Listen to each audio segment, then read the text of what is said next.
This is LBC from Global, leading Britain's conversation with James O'Brien.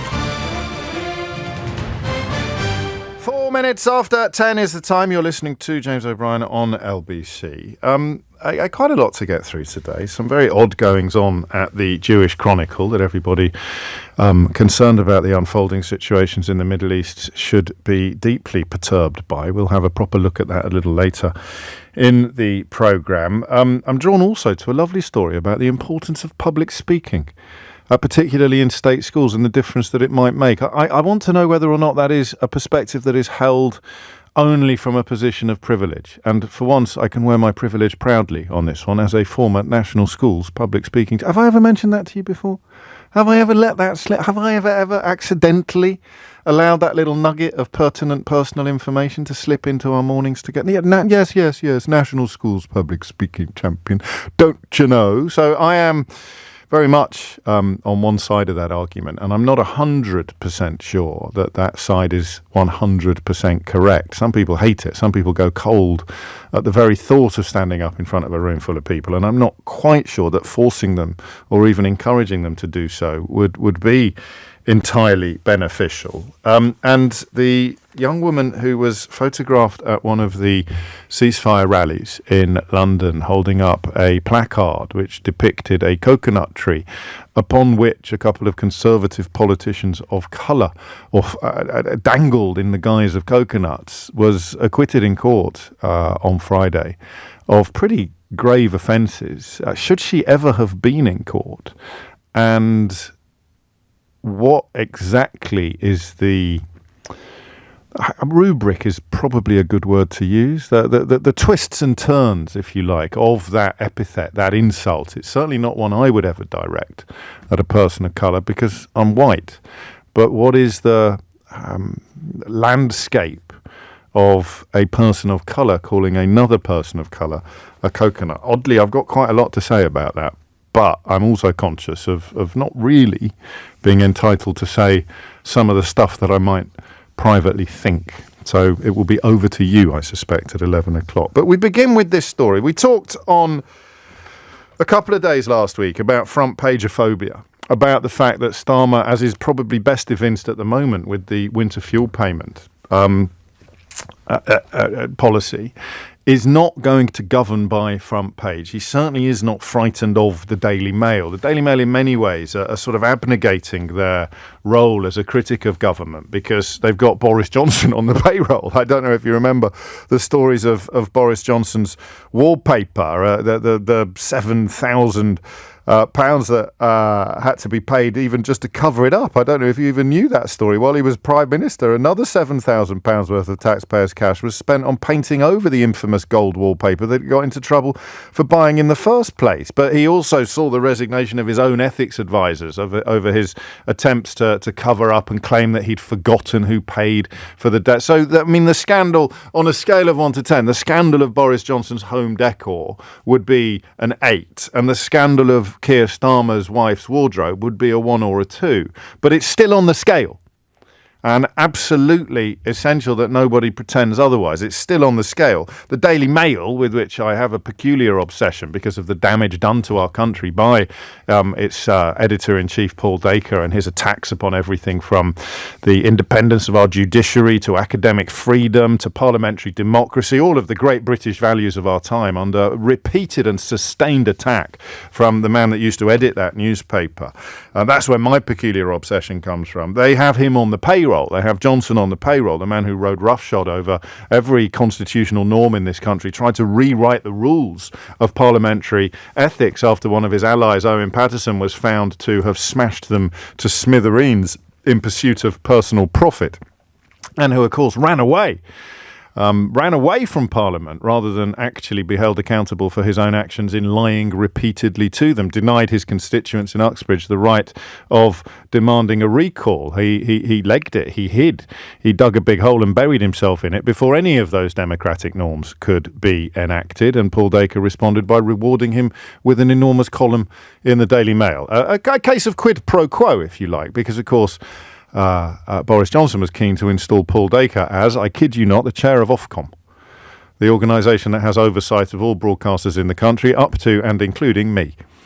So that was what Boris Johnson thought the media should look like, and what Paul Dacre thought the government should look like involved a man who lied as if it was going out of fashion, who filled his pockets, or at least his home, with gifts from all manner of tycoons, tried to keep it secret, and then claimed that he'd forgotten where all the money came from every time he walked into the flat where the fruits of his donors' largesse were literally painted all over the walls, plastered all over the walls. So that would be an 8. But it doesn't stop, and this is the point, it doesn't stop the Daily Mail pretending that Keir Starmer is the new John Profumo. It doesn't stop them pretending that he has engaged in behaviour at least as scandalous as, I've already said John Profumo. What else is up there with enormously scandalous political behaviour? And there it is. Why can't millionaire Starmers buy their own clothes? Front of the Times, a lot more sober. Starmer's wife had £5,000 worth of clothes paid for by donor. And that's just true. That is the facts. The rules, as they stand, are to do with conflict of interest. So they didn't believe... Let's get the facts out there first before we have a look at what's going on in Idiot's Corner. The facts of the matter are that this has only come to the attention of the authorities because the Starmers thought they didn't have to declare it, and then they were given advice that they did, at which point they came forward. That, to me, is the first mistake. I think because of the environment in which they find themselves, and it's not front pageophobia, this. It's not front pageophobia. This is the importance of putting clear blue water between themselves and the corruption that has gone before.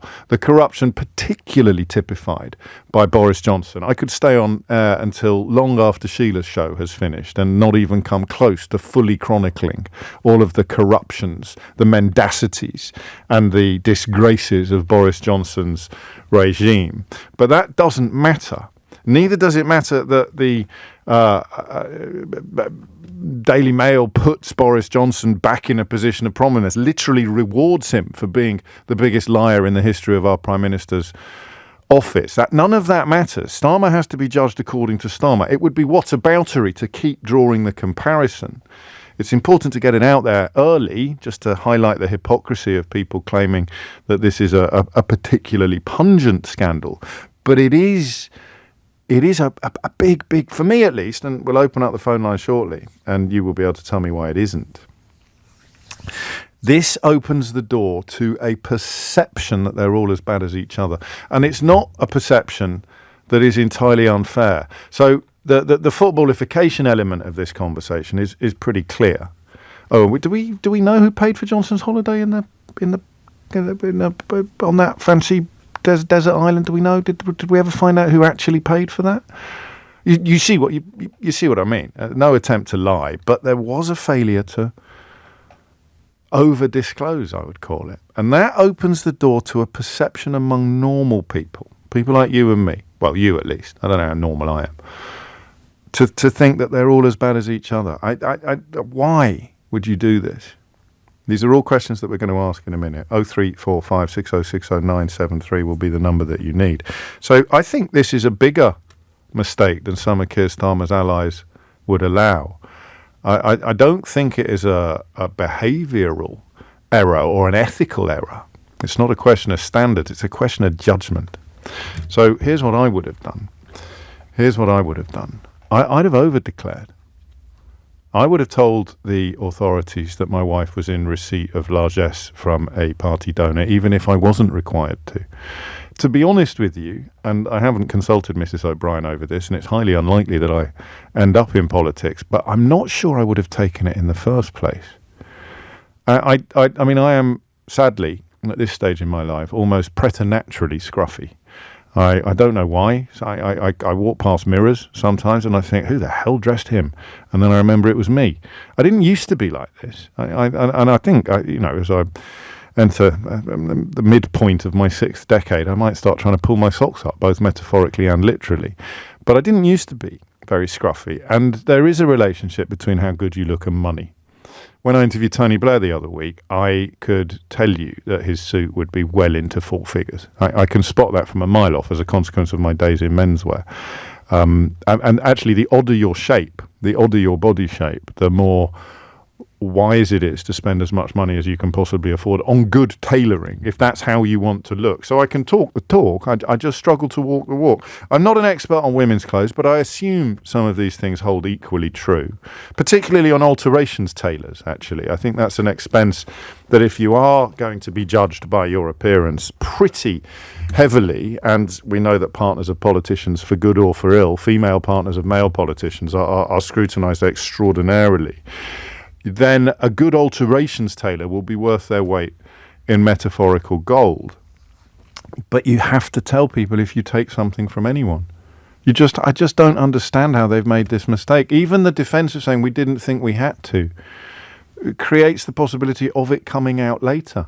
I think, and I never know exactly what the angle I'm going to take on a program is until I start talking to you. I can think about something all weekend, but until I actually open my gob, I don't actually know exactly where my needle is going to end up pointing on the sort of Richter scale of concern or anger or upset or hilarity, depending on what the story is that we're discussing.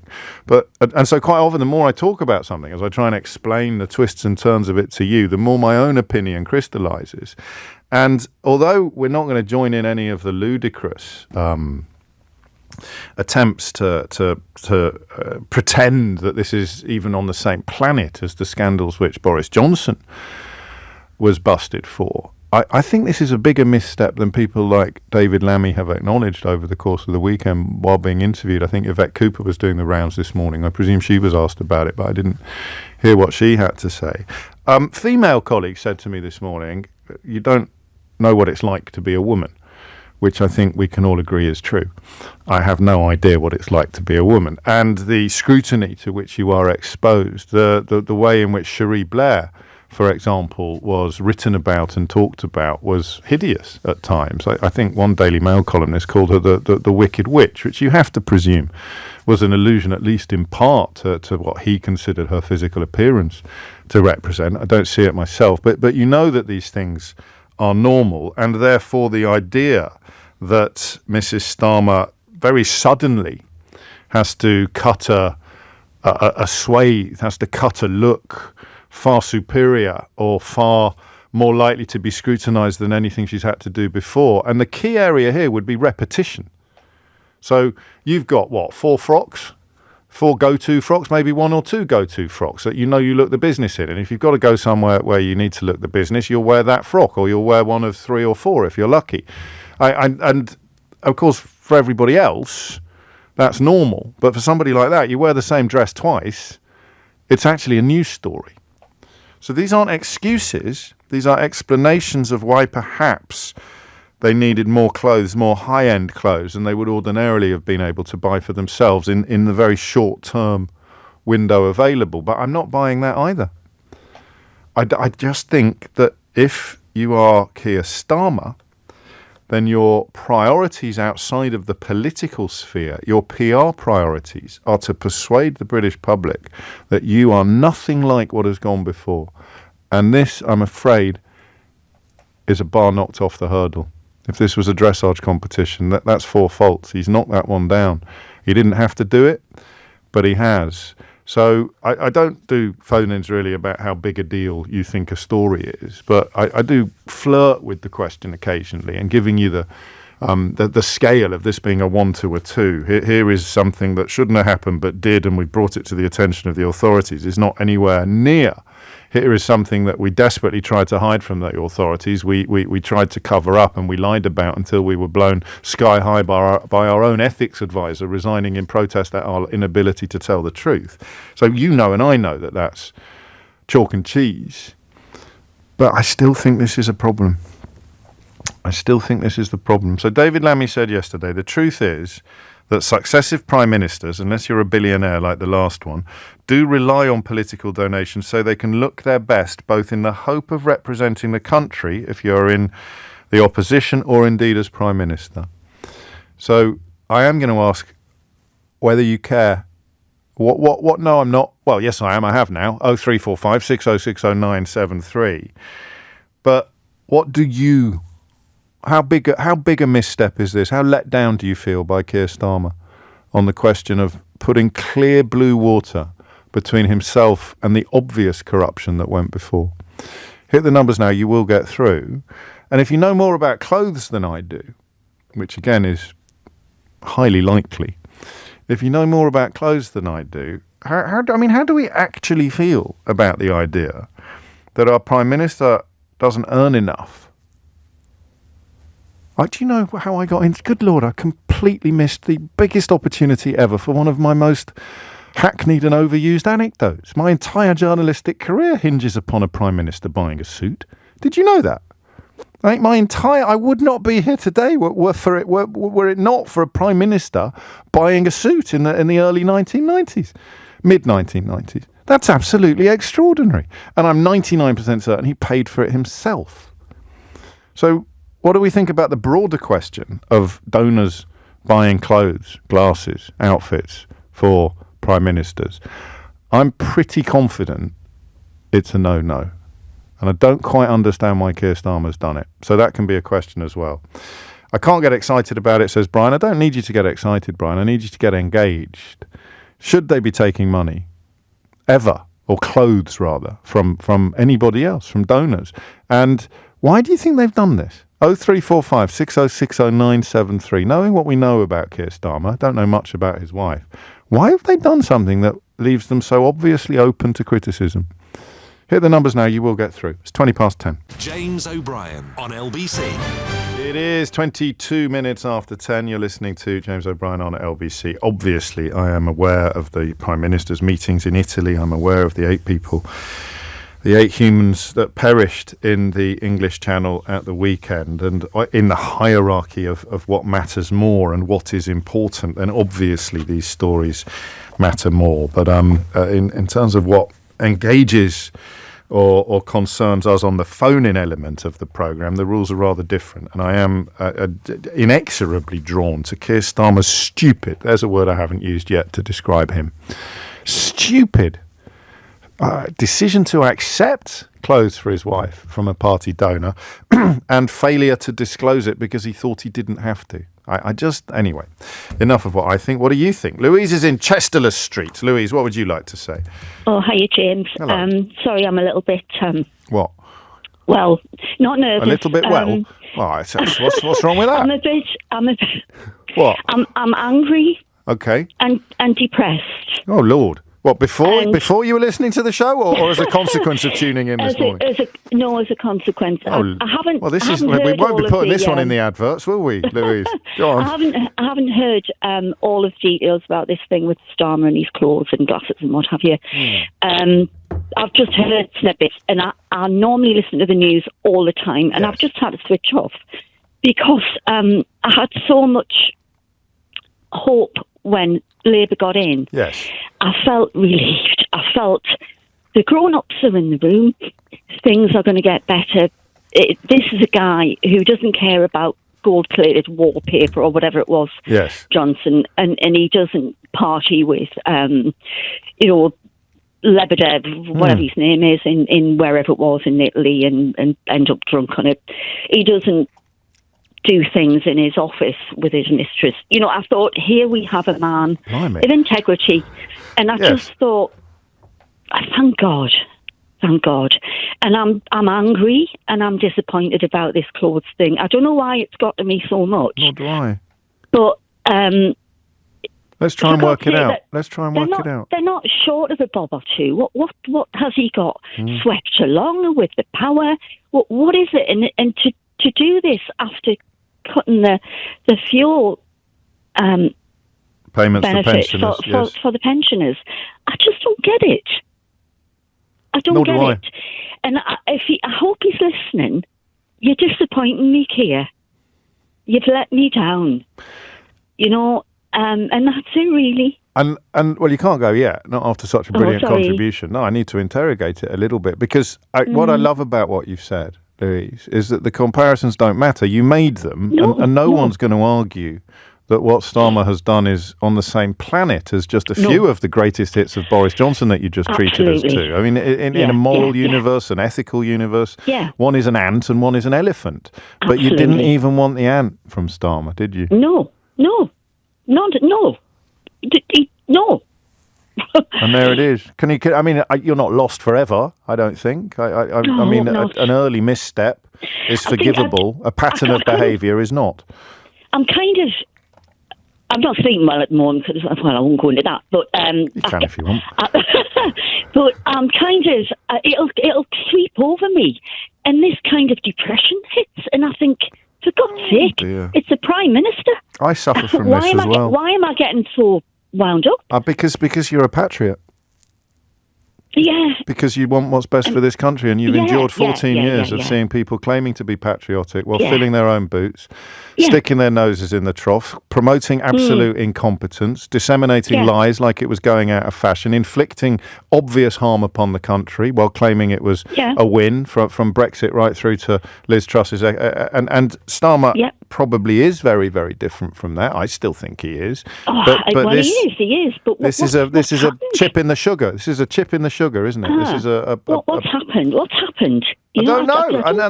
Do you know, you've done a better job than me of setting up this conversation, because it doesn't make sense, does it? Email my MP. I can't remember his name. It was Kevin Jones, I think, but I think he retired, and it's some guy who doesn't even live in the area, Labour MP. So I'll email him when I've got time. I've just got.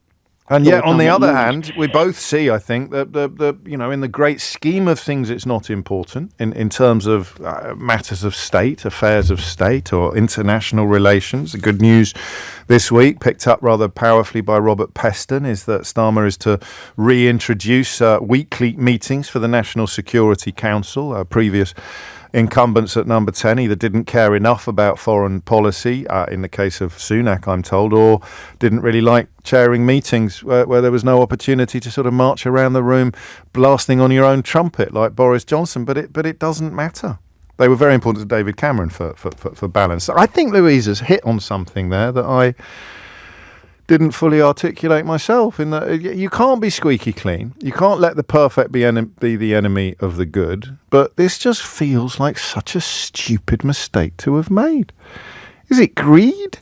Here's 20 grand's worth of clothes that you could afford to pay for yourself. Not immediately. I don't know if he's got 20 grand in his current account in the way that Sunak did. And then someone says, don't worry about that, I'll cover it. I mean, I'd take it. Of course I would. But I'm a radio presenter. I'm not Prime Minister. I am also the only journalist, I think, in the country who has ever sold a suit to a Prime Minister. But judging by some of the messages in my inbox, it may be that I've shared that anecdote with you too often already. Matt's in Wakefield. Matt, what would you like to say? Hiya, James. Hello. What I wanted to say is, do you think Keir Starmer and David Lammy are trying to convince us that they can't afford their own clothes and glasses?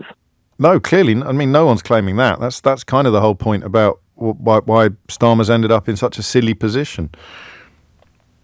Yeah, I agree. I mean, I just fail to see how you can run a country, and I understand the argument that we don't want to send them out in the grandmother's old knitted jumper onto the international stage. It's almost like an ITV Christmas drama, that, isn't it? When someone gets elected to Prime Minister, who I suppose we nearly had it with the last Labour leader, but it would turn up in a tea cosy and a pair of sandals for a meeting with the President of the United States of America. But I mean, we're not really talking about Starmer's 20 grand's worth of gear, but actually that's coming into focus as well, isn't it? Just say no. Just say no. No thanks. Yeah, I'll buy my own clobber. And I don't care how much the other lot have taken in donations. We don't do that. We don't take donations. Correct, James. It's the principle. Yeah. The principle, isn't it? The principle. It's 19 grand. I mean, is obscene if you compare it to what pensioners get for a state pension, what people on low incomes have to struggle with every year. I mean, it is to you and me, but it depends which end of the telescope you're looking through. It's small change to the bloke that gave it to him. So it's not as if that and Wahid Ali's tax bill will be eye-watering by our standards. So it's not as if it's money that could have gone in an alternative direction. It would have just sat in Wahid Ali's bank account, accruing even more interest if he hadn't given it to Keir Starmer. So why do you think he said yes then? Just don't stop to think. Just answer me straight from the gut. Why would he say, yeah, all right, I'll take that? Because he's out of touch and he wouldn't understand the implications as well. No, that's not the answer, is it? Because, I mean, what's going on in his head? He's not saying in his head, I'm out of touch and I don't understand the implications. What's he saying in his head? Is he just going, crikey, I've never had any clothes like that before. I'm the son of a toolmaker.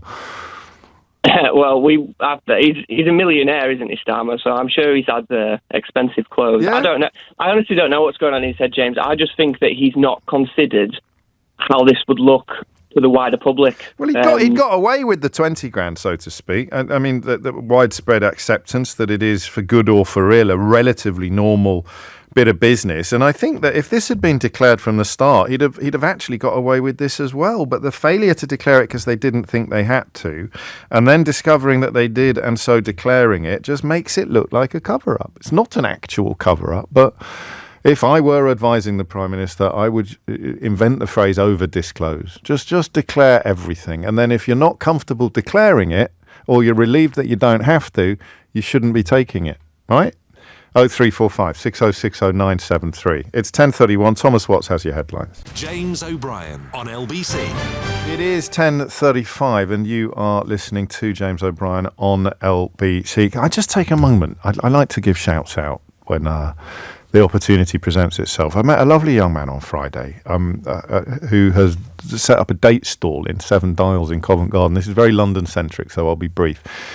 He's also got a stall in Borough Market, which if you're not from London and you're ever visiting, I really would put near the top of your list. It's a magnificent place to visit. You're not allowed to set up stall in Borough Market unless you've passed a deliciousness test. That's certainly my impression, and probably a provenance test as well. But Usman, who was utterly charming and absurdly pleased to see me on Friday, has two stalls, one in Borough Market, one in Seven Dials in Covent Garden. He trades as the Date Sultan, and I don't know if you are a fan of dates. I was given some dates that had just got off the plane from Jordan last year or earlier this year, and I have to tell you, it was one of those moments. I thought I'd had all those moments in my life, like the first time you taste sushi or something like that. It was one of those moments, and I've had supermarket dates at Christmas where you just go, oh my days, how have I got to 51 or 52 years old without knowing how delicious these things can be? And if you have never had that moment, then my advice to you would be to check out Date Sultan, who also trade online. Lovely bloke, amazing business, and some of the most delicious things I've ever put in my mouth, ever. And that concludes my TED Talk. 10:36 is the time. Louise and Matt have kicked things off rather well. There's just a sense that this stinks, or at least it smells. And it's an entirely unnecessary smell. And it's beyond front pages. David puts it well. I feel very let down, James, because the first thing my wife said to me was, there you go, they're all the same. So what goes through Keir Starmer's head when Wahid Ali says to him, I'll pay for Victoria's clothes. I'll pay for your wife's clothes. What? How has this happened, do you think? That's the psychology of it, and we'll continue to discuss the politics. Phil's in Oxford. Phil, what would you like to say? Hi, James. Hello, how are you doing? Very well, mate. What's on your mind? Good. Well, Louise, please don't be depressed. Let's be disappointed. Yes, that's a better word. Yes. Well, her word was the word she wanted to use, I think, obviously. I would be very depressed if the reaction to this doesn't turn out to be appropriately apologetic. My issue here really is what was going on in Keir Starmer's head was nothing about this. It was all about preparing to be Prime Minister and the workings of government. So it wouldn't be beeping on his radar much at all? No, not at all. Not at all. And I'm not being an apologist here. No. But there is that, to err is human, to forgive is divine. We can't do that until we come over the next day or two, hopefully, with seeing a suitable reaction. And how much bandwidth should he even be dedicating to it now without looking like he's trying to sort of fend off the rabid right-wing media at the pass? But people like Louise deserve a slightly better explanation than they've received thus far, don't they? And arguably, of course they do. Arguably, we all do. There's two stories here, Phil. Susan describes one of them. She says, it's a stupid mistake, corrected on discovery and voluntarily put right. Those are the facts of the matter.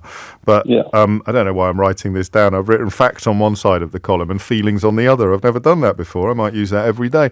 But feelings are different from facts, and the feelings speak more to accepting it at all, whether it's for good or for ill, whether it's against the rules or not, whether it's required to be disclosed or not. I think Matt put it quite well, didn't he, in Wakefield? Why does a man who's earning 170 grand a year and is not wealthy in Sunak terms, but is never going to be sleeping under Charing Cross Bridge anytime soon, why is he letting anybody pay for his wife's clothes?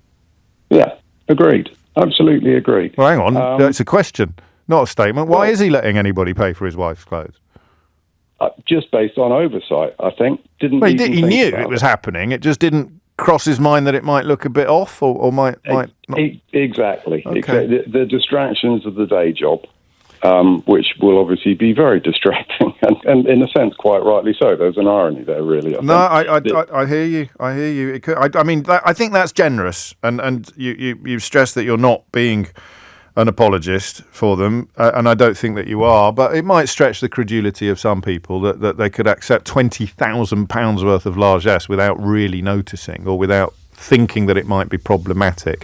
I guess we'd have to look at the register of members' interest, wouldn't we? We'd have to look at how commonplace these kind of gifts are. You look at hospitality. I mean, it's par for the course for an awful lot of politicians to accept stuff. It goes with the territory, and it only becomes problematic when it veers into conflict of interest territory. And it's hard to see how this might. Although we watch the story with interest. Thank you, Phil. My friend Nick puts it rather more caustically than anyone has managed to so far. He writes, "In fairness, surely he needs smart clothes when he's in." I'm going to get this right, actually. In fairness, surely he needs smart clothes when he's in Rome discussing how to treat refugees with an Italian fascist. Oof. John's in Bermondsey. John, what would you like to say? Morning, James. First time calling to your show. You're very welcome. I've listened to you for years. Thank you, mate. Don't always agree with what you say, but I love how you present. I can't talk to you then. This is an echo chamber. Didn't anybody tell you? You're not allowed to come on and disagree. No, anyway, carry on. I'm absolutely totally disappointed with Keir Starmer. When the election was building up, he was promoting the fact that things were going to be different. It was all going to be, we were going to get back to honest, straight-talking politics, and here we are, a few months after that, and this has he's come being. to light. He is being honest and straight-talking. He hasn't tried to cover it up. The minute he was told that he had to disclose it, he's disclosed it. Yeah, but as you said earlier, if in doubt, you would over-disclose. When you're in the public eye. I would, but I don't know any politician ever has. And that's the but I still would. And that's where you get that's where you leave the door ajar for slightly disingenuous suggestions that they're all as bad as each other. Why does it matter? That's how I feel. I know you do. In the great scheme of things, is that you've got some politicians are permanently in America trousering huge sums of money to give speeches alongside far-right Austrian MEPs. You've got Boris Johnson papering his house with £50 notes, I think, at one point seemed to be roughly what they were worth. And Starmer transparently takes glasses and clothes from a donor and then opaquely takes £5,000 worth for his wife. Why does it matter compared to the other stuff when it's chalk and cheese? Because I agree with you that it does, but I haven't got down to the psychology of it. It's because we expected the worst of what went before and we expected better of him.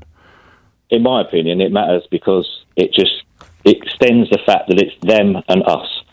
So I work in public sector. I'm a police officer. Yeah.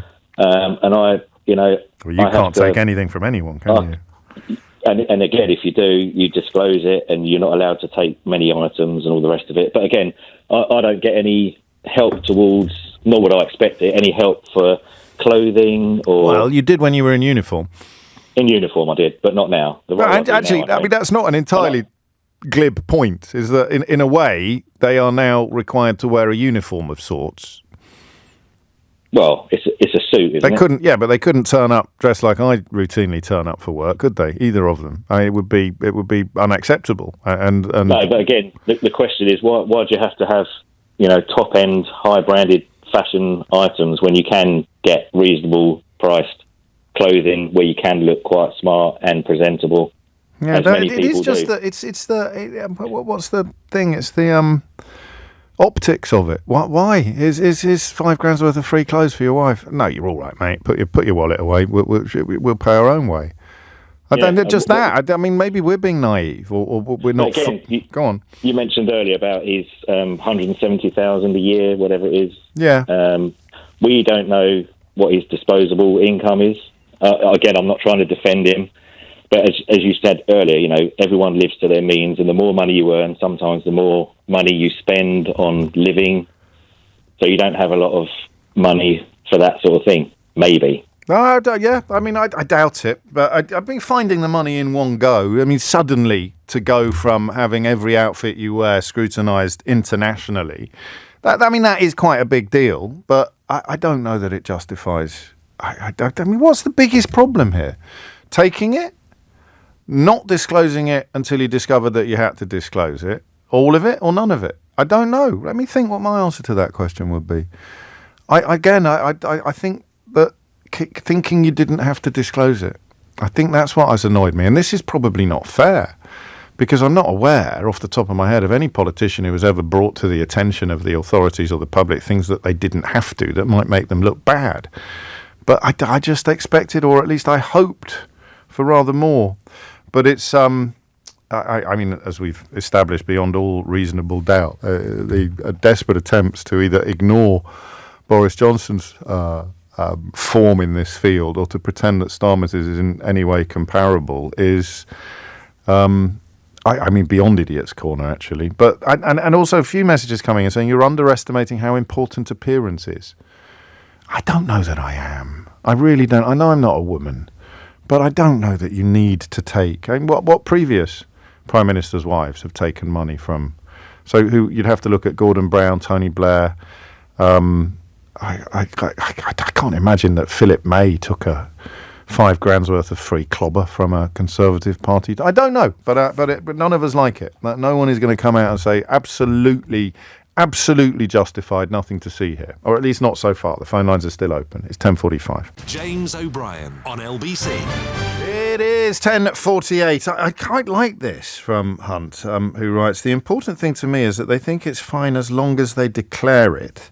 It's not fine. How unreasonable would it be to say that I won't take any personal advantage from anybody while I am in politics? I appreciate that would reach a heck of a lot further than Keir Starmer, and there are obviously much more egregious scandals in very, very recent memory.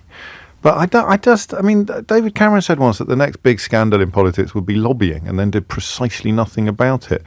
If someone wants to give you 20 grand, the idea that they want absolutely nothing in return seems to me to be a tad naive. Wahid Ali is a slightly different proposition, because he is sort of part of the machine, if you like. He encourages other people to donate to the party as well. He organised the party at Downing Street, the Victory Celebration Party, which would have included donors. That's why he was temporarily in possession of a Downing Street pass that people pretended to get their knickers in a twist about. But I think good people are discombobulated by this one. It's not just Boris Johnson cheerleaders who suffered from weapons-grade myopia for the duration of his premiership, pretending to be cross. I think that people do feel a little bit let down, but are they justifiably let down, or is this just business as usual that most of us are not fully aware of because it doesn't attract the sort of attention that this particular story is attracting? 10:50 is the time. Sue's in Thurrock. Sue, what would you like to say? I was going to say, with all of this thing, I actually blame the media to a certain degree. It's only after the last 10, 15 years since Samantha Cameron was in number 10 with David, that there's been this obsession with what the Prime Minister's spouse, actually I'd say wife, because it's only with women. You didn't spend much time checking out what Mr. Truss was wearing, did we? No. Absolutely. And, and even on the day after the election, Angela Rayner was going into number 10, and all the media were going on. The first thing the media were going on about was her green suit. Yeah, you're right. The only time I've ever heard criticism of what a man's been wearing was Rishi Sunak's shoes. Yeah. But that's the only thing. It's always around the women.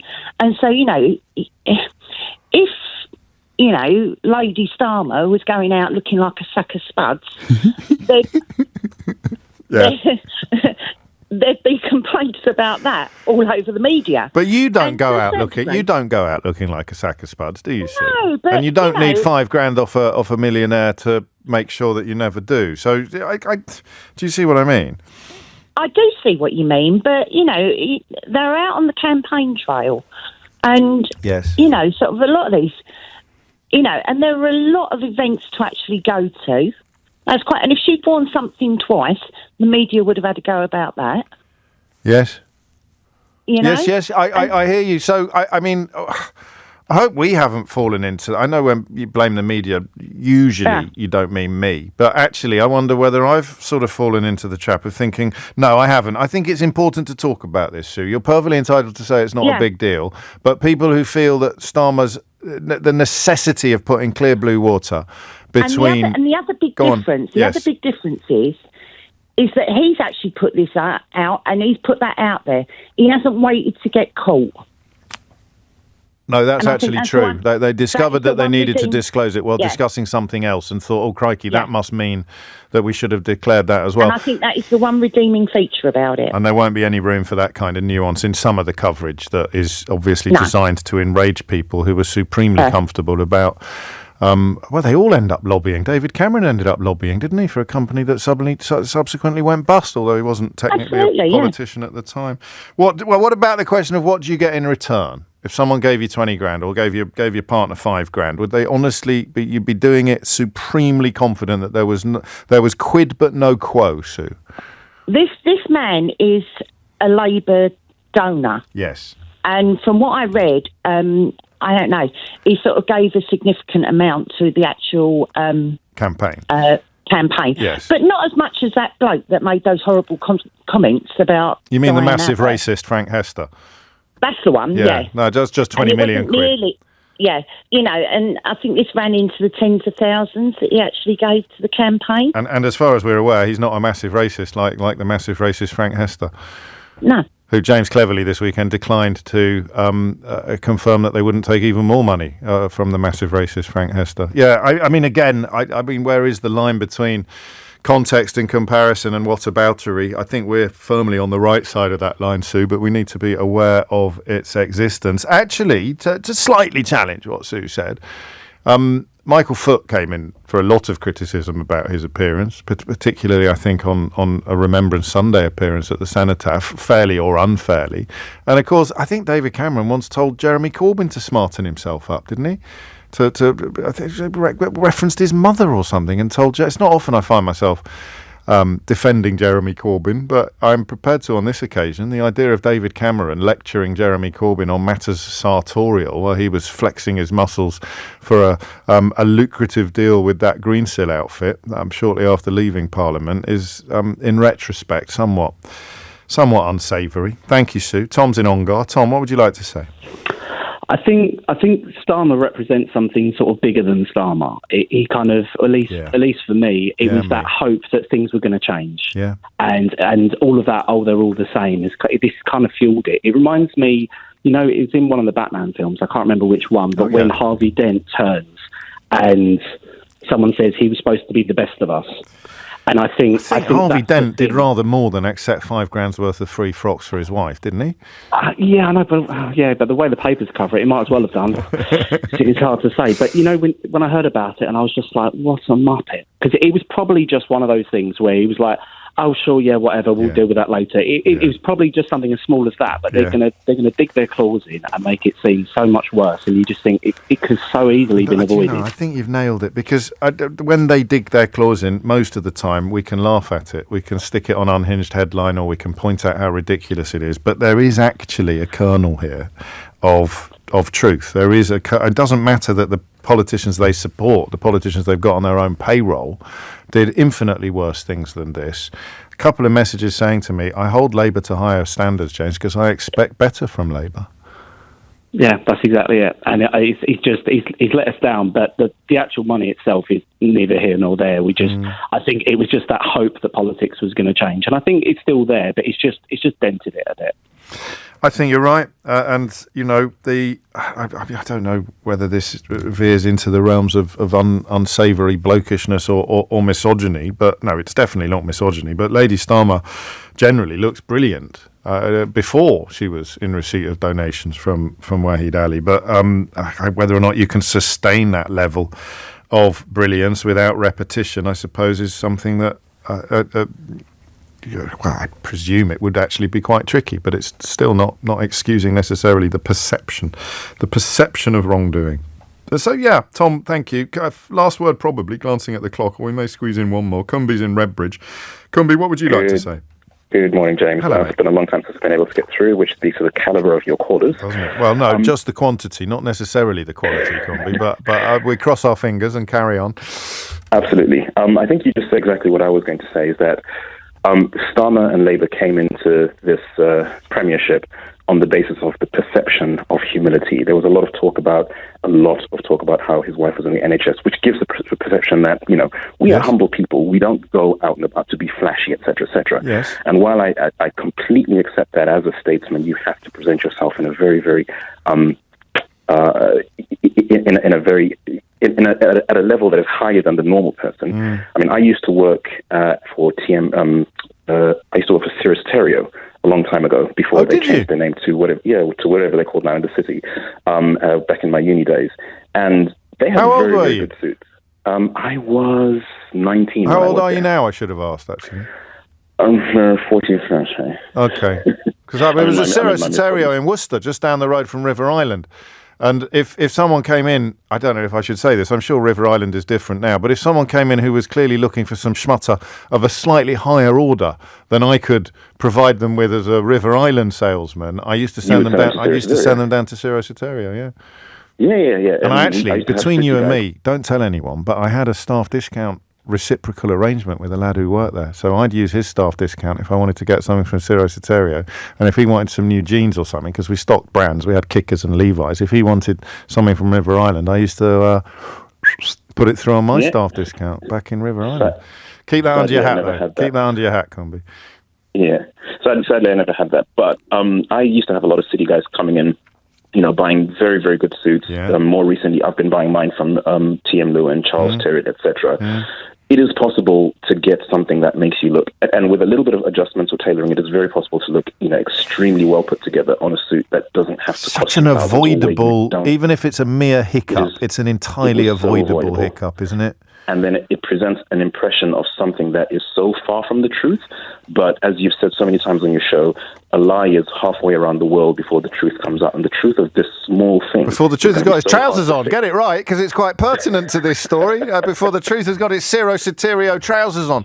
Okay, last word on this, which you've just made me realise, and I've missed right up until this point, that actually, I'm pretty sure that if they identified that Lady Starmer was wearing a dress that cost, let's say, in excess of £500, or Keir Starmer was wearing a suit that cost in excess of £750, I'm pretty sure they'd turn that into a story anyway about how out of touch they are and how on earth can they be walking around in a suit that expensive while taking away winter fuel payments from the pensioners, even if they had paid for it themselves. 100%. So that's quite a helpful punctuation mark in the entire conversation, actually, is that yes, we'd rather this hadn't happened, but that earlier caller who described them getting their claws in, they'd have got their claws into this somehow, regardless of who paid for the clothes or whatever the hell they were wearing, because that's all they've got. It's what they do. 11 o'clock is the time. Thank you, Cumby. I didn't do the John Major anecdote. How about that? That's probably the first time that there has been an opportunity for one of my most overused and hackneyed, well-rehearsed anecdotes, and I've only got 11. That's probably the first time that I've had a perfect opportunity for it, and somehow I failed to find the time to squeeze it in. James O'Brien on LBC. I can't believe we got through an entire hour about Keir Starmer and his wife accepting free clothes from a Labour Party donor without mentioning, as Shiv has done in a tweet that I'll read shortly, that the Johnsons didn't even pay for their own food. Do you remember? They were having like fancy deli dinners delivered around the back door of Downing Street. The Daily Mail has managed to conduct several pages of Amanda Platel has written an entire piece about the Starmer's accepting clothes so they look good in public, without mentioning that Boris Johnson, who of course their colleague indeed, Boris Johnson, actually didn't even, never mind the wallpaper and the waste paper baskets, the lamps and the carpets and rugs, they didn't even pay for their own flipping dinner. I bet Carrie Johnson didn't buy her own clothes, suggests Shiv. I don't know, actually, when that might be the point. They didn't buy their own food, James. It won't have been by donation, though. She'll have been sent the clothes rather than the money. And the last word on this for now from Ali. Having listened to the wider debate around this subject, James, when I'm Prime Minister, I'm absolutely taking the free stuff. And that is a position, a perspective in which I suspect many of us can concur. I said last word. I'll read you this because I don't know. And it would be a little bit, even by my standards, it would be a little bit self-referential to do this as an actual topic. But I want you to take Paul's words to heart. In fact, I think you should write them down and have them to hand every morning for the foreseeable future, because I am worried about this. I am genuinely worried about this. Paul writes, just pause for a moment, James. Do you think you might be subconsciously overcompensating on this matter due to your promise to hold the new government to the same level of account as the last lot? If not, then continue. If yes, then recalibrate. I don't know. It crossed my mind, but I don't know. So be aware. If you think that I am overcompensating sometimes, because how can you possibly hold this account? How can you get as cross with this government as you did with the last few? You simply can't if you're even close to honest. But of course, that brings us back to the right-wing media. 6 minutes after 11 is the time. What do you think a racially aggravated public order offence looks like? Somebody screaming the N-word, perhaps, in public. Some of the posts that we saw on social media in the run-up to and during and the aftermath of the Farage riots. The P-word, perhaps, being bandied about with contempt and directed at identifiable named individuals, suggesting that people deserve to suffer.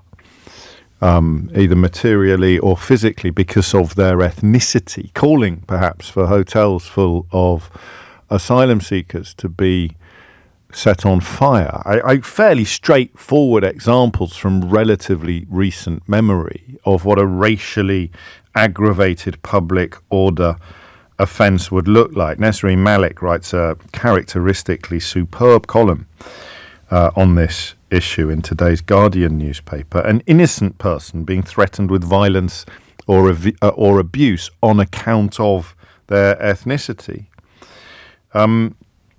We have some fairly clear pictures, I think, of what a racially aggravated public order offence would or should look like. Nesreen writes this morning, I would wager that your mental catalogue does not include the figure of a smiling brown woman holding up a placard depicting a coconut tree with pictures of Rishi Sunak and Suella Braverman pasted on it. You've probably seen that photograph of that smiling brown woman with that coconut tree and those pictures of Rishi Sunak and Suella Braverman pasted on it. To my mind, almost unbelievably, that woman, Mariha Hussain, found herself in a magistrate's court last week facing charges of racially aggravated public order. She was charged after a placard at a pro-Palestine or pro-ceasefire march, whichever you prefer, described, of course, as a hate march by Suella Braverman. So she was maligning every single person on it, not just the small minority who deserved to come to the attention of the authorities, but every single person on it. And once it was circulated on social media, she was identified, she was arrested, she was charged, and she found herself in court. And I still can't quite believe it, actually. I still can't quite believe it. I wouldn't use the pejorative coconut, personally, to describe a person of colour because I am white. And this, I think, illustrates some of the difficulties of binary discussions about bigotry and racism. There are things that I would not be comfortable saying. I mean, most obviously, the example of how the hip-hop community has sort of reclaimed the N-word from haters, but never to the degree that a white person would be comfortable bandying it around, unless I suppose you were hip-hop royalty, in which case you probably do get a form of pass on that issue. But it's not binary. Do you see what I mean? Forgive the rather obvious pun, but it's not as black and white as you might think it could be, or even should be. And it's also evolving. It's also constantly changing. Language is constantly evolving, but so too is the nature of offence. Things that you could do in the 1970s would make your hair fall out if someone did it now. I appreciate that there are public figures like 30p Lee and others who are keen to bring back the stuff that was acceptable in the 70s but is profoundly offensive now, because either they're too thick to understand the nature of social evolution, or they're supremely comfortable causing epic offence to people that they hold in contempt on account of their immutable characteristics. I don't know. I'm just asking questions. But the idea of calling somebody of colour complicit in, I guess at one extreme you would call it white supremacism, wouldn't you? You'd call it a form of white supremacism, or complicit in discriminatory practices. Well, that seems to me to be quite uncontroversial. The first message in, it's racist, it's very simple. I think you are very simple. You'd have to explain to me why it's racist, to which the answer would be, it's an insult that can only be directed at people of colour. To which I would add, by other people of colour. So if you want to call someone a race traitor, that's not a racist accusation. That's accusing the other person of being complicit in racism.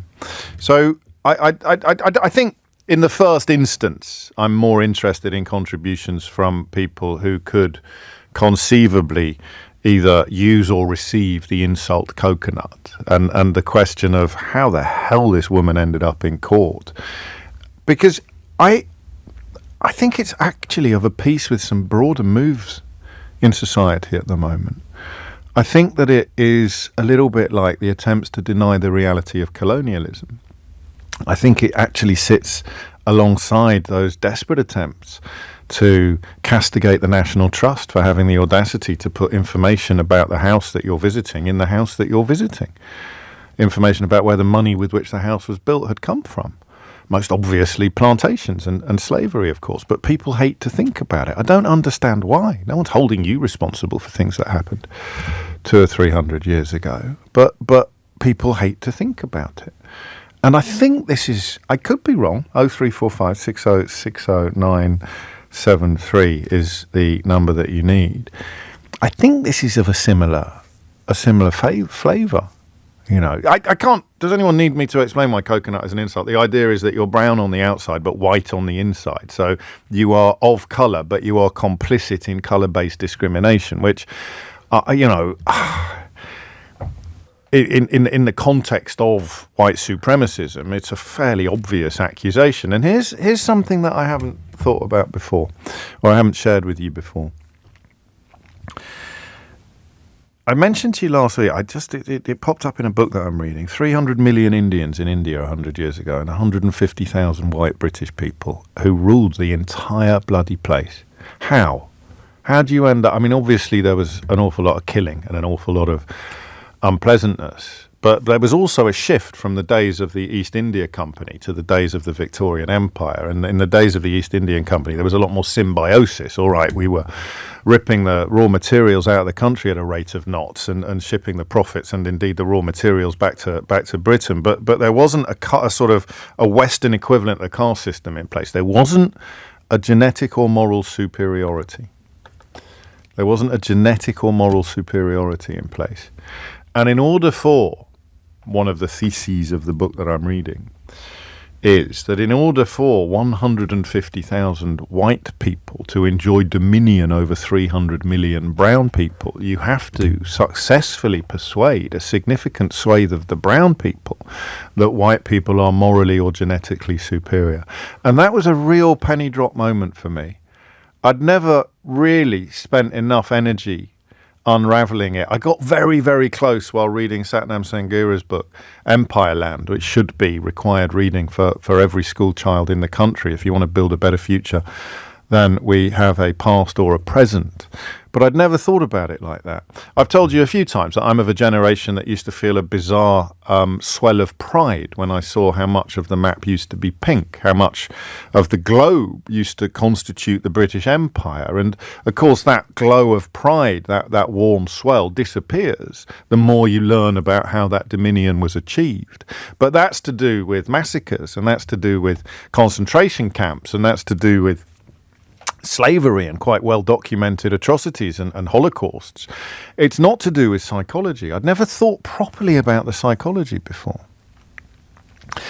And you cannot have a country where 150,000 white men enjoyed dominion over 300 million brown men and women and children unless you have successfully endorsed a notion of moral superiority. And it's only going to work if enough brown people have bought into it, right? Otherwise, it's not going to work. Otherwise, you're all going to be Gandhis. Otherwise, they call them terrorists and they call them guerrillas, but the indigenous people who want to throw out the invader would have succeeded decades, if not centuries previously. You can only have a system in which 150,000 white men enjoy complete dominion over 300 million brown men and women if you have successfully created the idea that they have a moral, a genetic, or even a God-given right to do so. Which means that the brown people going along with the white supremacy, the white dominion, are open to the accusation of being brown on the outside but white on the inside, or at the very least are complicit in the discrimination. They are complicit in the race-based discrimination, even though they're on the wrong side of it, even though they're on the receiving end of it, because it's like an ethnic equivalent of knowing your place. I find it impossible, as you know, to separate class from race in these kind of conversations. So who fascinates us the most on this program? The ordinary working Brit who repeatedly votes against their own interests, who is persuaded to vote against their own interests on taxation legislation, on the Brexit referendum, on trade union legislation, constantly persuaded to vote against their own interests. They are deferential. They are cap-doffing forelock tuggers. They're good people a lot of the time. They've been conditioned into this place for hundreds of years, but they think that somebody like Jacob Rees-Mogg is somehow better than them. They think that Boris Johnson is somehow better than them. The class equivalent, if you like, of supremacism. And they are complicit in it. The message or the phrase I get is often working class Tories. It doesn't make sense philosophically or politically. Why would you want to belong to a political ideology that looks down its nose at you and thinks that you are cannon fodder, both literally in times of war and metaphorically in times of peace? Answer, you know your place. You have been persuaded of the moral supremacy, or even perhaps the genetic supremacy of the ruling classes, the owning classes. And then you throw in a side order of second-hand envy. Why on earth would you be against a wealth tax if you haven't got any wealth? Well, as Steinbeck put it, there's no such thing as poverty in Dust Bowl-era America, just temporarily frustrated millionaires. I'm on the wrong side of unfair laws, but I might be on the right side of them one day, so I'm in favour of unfair laws that discriminate against me. It's the most fascinating element of the human condition for me. Certainly if you've got any interest whatsoever in hierarchies, in distribution, in equality, in fairness, the people who are complicit in their own persecution, complicit in their own oppression, are absolutely crucial to understanding how the world has worked and continues to. But I can say all the stuff about class. I can't say the stuff about ethnicity because I'm white. I can talk about privilege. I can talk about the benefits, if you like, of this inequality, of this oppression, because I'm on the right side of it. But I can't accuse Suella Braverman or Rishi Sunak or James Cleverly of complicity in the oppression of brown people or immigrant families with anything like the freedom that I could were I a member of an ethnic minority or a non-white immigrant family. I tweeted about it once, and it was one of those rare occasions where I caused epic unintentional offence. As you know, I'm a great fan of causing intentional offence, but I do find it, I'm going to be completely honest, I do find it more noticeable when somebody with immigrant parents rails against immigration in a very Daily Mail fashion. I find it more noticeable. I find it at first glance harder to process when somebody who is the children of economic refugees or economic migrants like Suella Braverman dreams of deporting people to far-flung African countries with no prospect of return. I find it harder in the first instance to get my head around than I do when it is a white person, whether they're descended from the Huguenot refugees like Farage's family is, or whether it's the cosplaying Victorian grandson of a lorry driver like Jacob Rees-Mogg. I don't know why, and I shouldn't, because if you're brown or black, you've got as much right to be a little bit racist towards refugees and immigrants as anybody else has, and I get that, and often people are. But to call Rishi Sunak and Suella Braverman or to imply that they are coconuts, that they are brown on the outside and white on the inside, how is that offensive? 0345 6060 973. And of course, by asking you the question, how is that offensive, you can also call me, indeed I urge you to call me and tell me why it isn't. If you fancy a real humdinger, have a crack at how the hell did this end up in court? Was Braverman Home Secretary at the time? I have to check the dates, wouldn't we? I think she probably was Home Secretary at the time. How the hell did this end up in court? And how is it offensive to suggest that in a society where race-based inequality is baked in, for people in power who are complicit in that race-based inequality to be singled out and criticised? How is that? Well, listen, and if I'm missing something or if I'm getting this wrong, 0345 6060 973 is the number you need. It's 11:21. James O'Brien on LBC. It is 24 minutes after 11. I think Nick Robinson on a podcast recently, not Nick Robinson, it was on Nick Robinson's podcast that James cleverly talked about how he'd really come down hard on the police when he was Home Secretary and given them a right kick up the backside. I don't know how much influence a Home Secretary can have over what police do and do not do. I mean, more than you and me have. But Suella Braverman was Home Secretary when Mariha Hussein was arrested and charged and taken to court for carrying a picture of a tree with photographs of Suella Braverman and Rishi Sunak stuck on it, a coconut tree, suggesting that they are coconuts, i.e. brown on the outside and white on the inside. How the hell did that end up in court? And of course, feel free to phone me and tell me why it should have done. And in fact, you disagree with the decision of the magistrates to acquit her on all counts. Sahara is in Leicester. Sahara, what would you like to say? Hi, James. You all right? Yeah, very well, mate. How are you? I'm good, actually. So first thing I want to say is thank you for being comfortable enough to talk about this, because there's plenty of white people that ain't. Well, hang on. Look, some are absolutely adamant that it is incredibly racist and you shouldn't be able to do it ever. So they're very comfortable talking about it. I think you mean people... I mean the whole issue, the wider issue, and you went back to colonialism and stuff like that as well. So thank you for that. And I'd say in regards to the term coconut... Yeah. It's a difficult one with Suella and Suella especially, because this is the woman that declared that multiculturalism has failed, and as a woman of colour who is in a position, I mean, I can't even get into that because it doesn't make any sense. No, I agree. But so for her to be on the side of that, whether she's offended or not, or whether Rishi was offended or not, I don't know. I wouldn't be surprised if they're not offended, because I don't know how in with the culture they also are. Particularly Braverman is very much of the view that nobody should really be offended by anything when she's talking about... Exactly. Yeah. Because that's going woke, isn't it? So that's the culture. So it's kind of like you can't be on both sides of the argument. But going back to whether it's offensive or not, and I'm going to... I don't really want to do this, but... So there was a time... You got me worried now. No, it's nothing major. It's just going against my point and my issue with the Tories. So there was a time when Cosy was the Chancellor, there was a Labour politician who said that someone was superficially black. Well, said he was superficially black. Yes, you're right. and that, which is basically the equivalent of saying coconut. Yeah, of course. And it's kind of, for the stuff like when she's not a black person to say. It was Rupert Hook.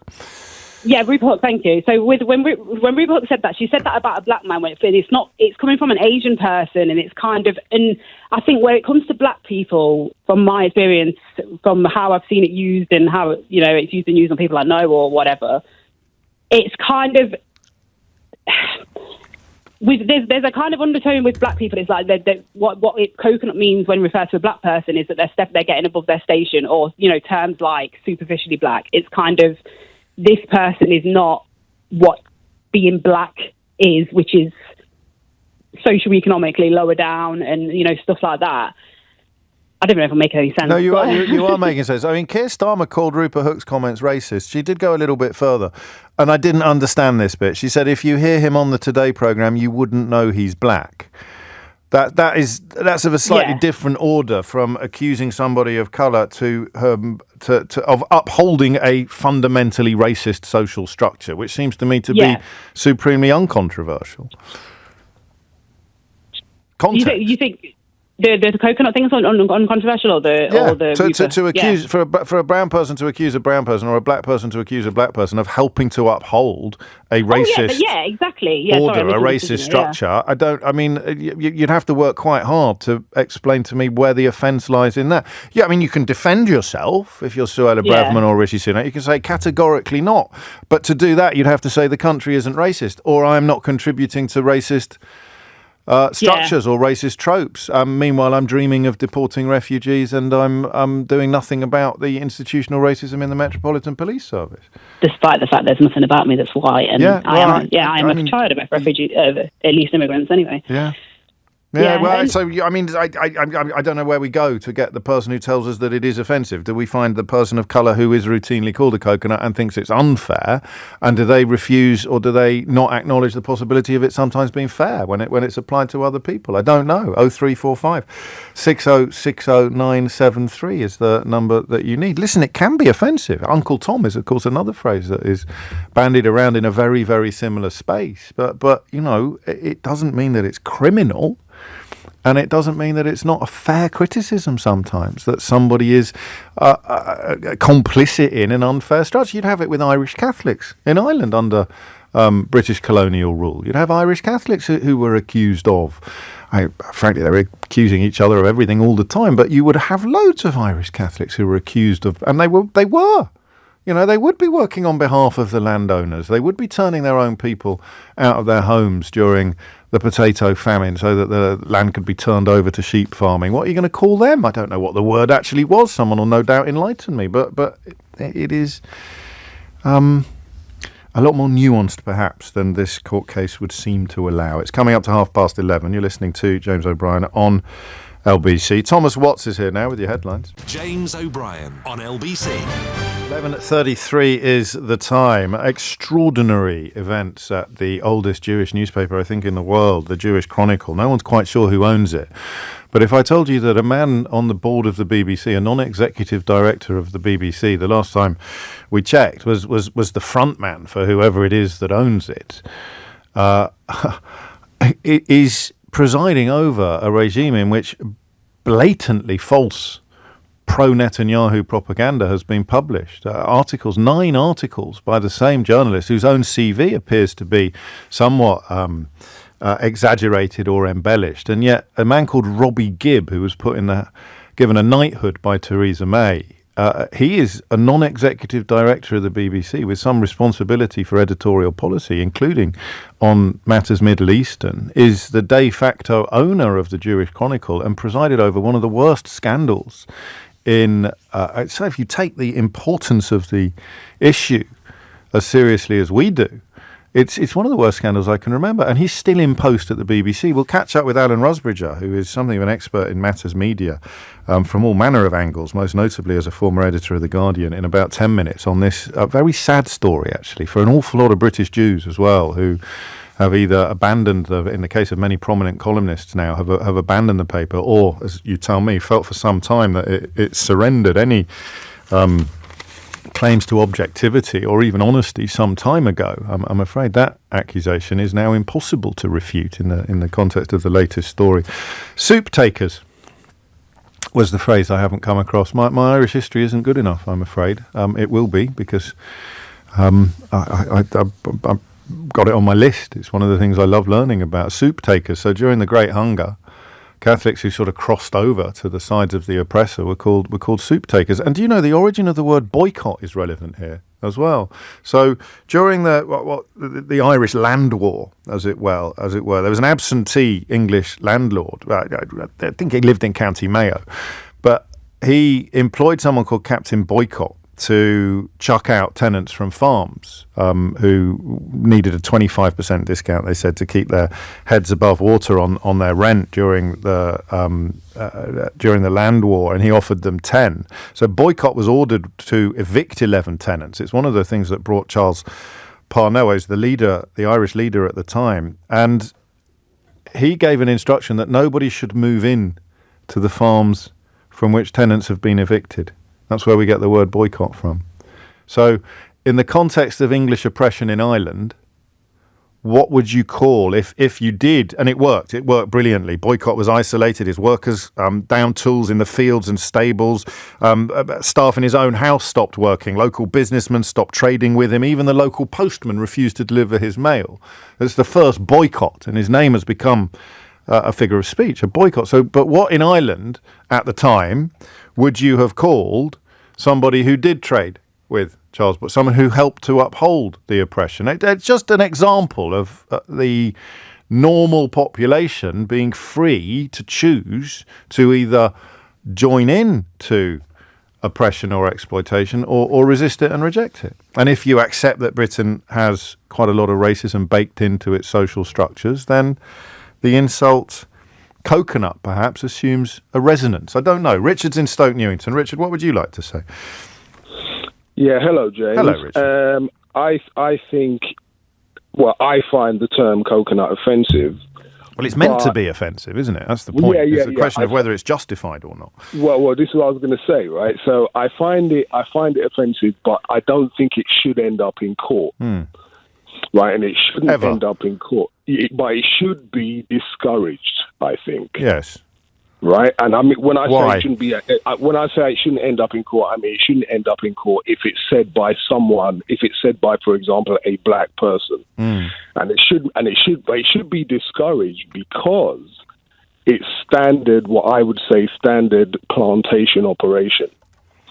Where if you are a white supremacist, for example, if you own a plantation, the first thing you'd want to do is get the fellow slaves to turn against each other instead of focusing on you, right? So if you successfully confuse those non-white people to believe in your superiority, it's your fault. Yeah, but if you've got white supremacists are the ones who are in control, who benefit of that from confusion. it. But you've gone too far down the road already, because what if you have non-white people who either through self-interest or genuine gaslighting or intellectual grooming genuinely believe in the superiority of the plantation owner, genuinely believe in a sort of form of genetic or moral superiority, and they derive their validation from being part of the ruling class, even as it enjoys dominion over people who look like them?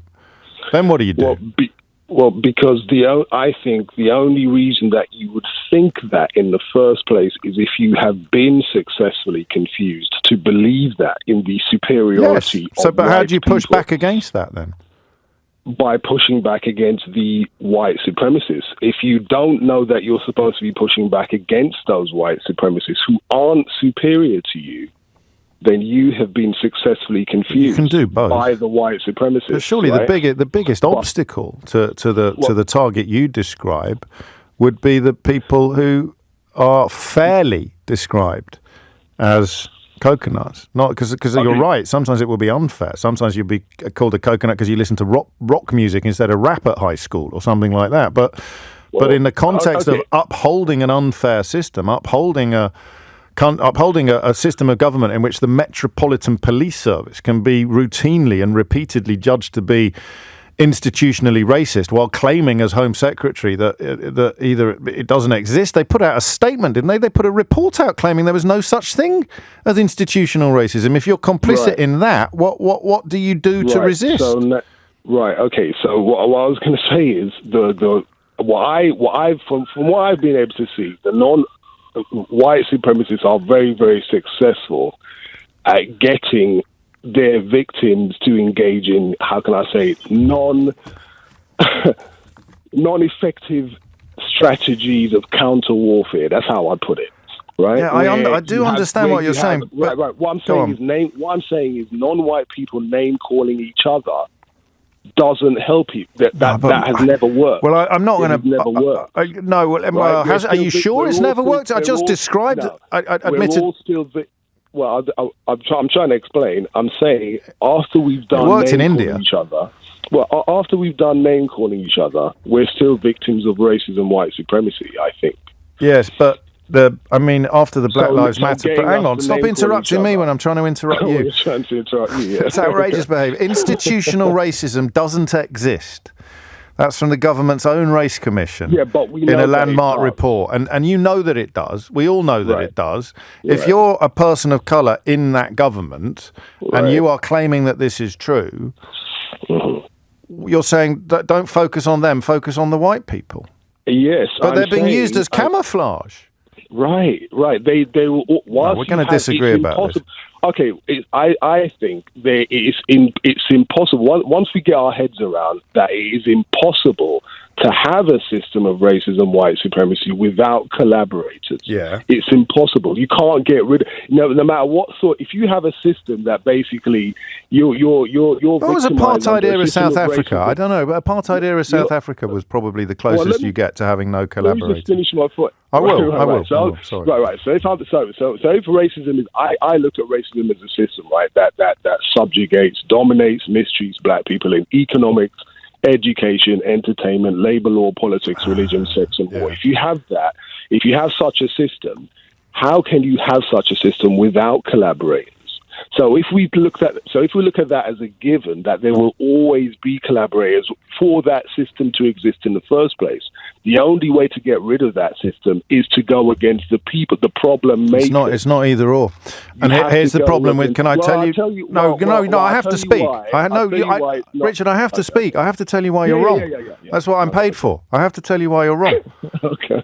Because you've got the only earthly way in which you can deny that this country is still institutionally racist is by pretending that the fact that you are a brown Home Secretary or a black Foreign Secretary or a brown Prime Minister is proof that there is no racism. So in order to address the existence of institutional racism, you have to go for the people who claim that they're proof that there isn't institutional racism by dint of their own ethnicity and their own success. The scale and the success of what you call collaboration, I'd be a little bit shy of that word, but only for reasons of sensitivity. The scale and success of it is such that how can you not go after the exemplars? There is no racism in this country, and I can prove it because I'm a black Foreign Secretary or I'm a brown Prime Minister. How are you going to prove them wrong without talking about them? Right. Okay. So you've got 1 minute to. How are you going to prove them wrong without talking about them? Right. We have to change the way that non-white people think about racism. Not good enough. Not good enough. You can't do that. You've got to prove that person wrong without talking about him. How are you going to do it? Okay. Right. So you focus on the way that a racist white supremacist system is run, and that is run by confusion. It's not either or. Here is a black politician confuse their victims. No, I'm not arguing with you. You do that as well, but you're not answering my question. Here is a black politician, and there's about half a dozen of them that we could both name now, claiming that racism doesn't exist because they have been so successful in the Conservative Party. How do you prove them wrong? Identify the person without talking about without name calling that person. That's my point. That's why I said at the top. But you called them collaborators. I don't think. Right. I wouldn't use the word Okay. I wouldn't use the word. You just used it 18 times. Like that. No. I didn't say you called that person a collaborator. But you just did. That's not what I'm... No, good. Okay. I'm having a conversation with you. What's the difference between a collaborator and a coconut? they're both insults. That's why I said I wouldn't. Yeah, but what's the use difference those two behaviourally? words. What does a collaborator do that a coconut doesn't do as a word? I'm saying non-white people are confused. I know. Are made confused about racism, right? So you can describe those people who are so confused to the extent that they wish to help slave masters, right? As collaborators. But you don't insult those. But collaborator is an insult. Calling them that. Collaborator. That's why I said I wouldn't use it to describe. Okay. Well, then what word would you use? What single word would you use? Confused, James. That's what I said. But we're all confused. I'm confused. I'm not a collaborator. You need to convey collaboration. But the victims of racism are more you know it. You know that when you said collaborator, you said collaborator, you might as well have said coconut. No, but I'm not saying that. I'm not saying the word collaborator to the black person. Or but confused doesn't tell me what they've done. This is why I said we have to change the way that non-white people think. But until we've changed the way that people think, what word are you going to use to describe the people you've described as collaborators if you're not going to use the word collaborator? Wait. James O'Brien on LBC. 11:49 is the time. We may return to some of that story after the 12 o'clock news, but I want to draw your attention to something different first. For the record, I think Rich was probably right, despite the volume of our ding-dong. I mean, it should clearly not end up in court, a case in which a person of colour has called another person of colour a coconut. But whether the offence it causes is gratuitous is moot, I think.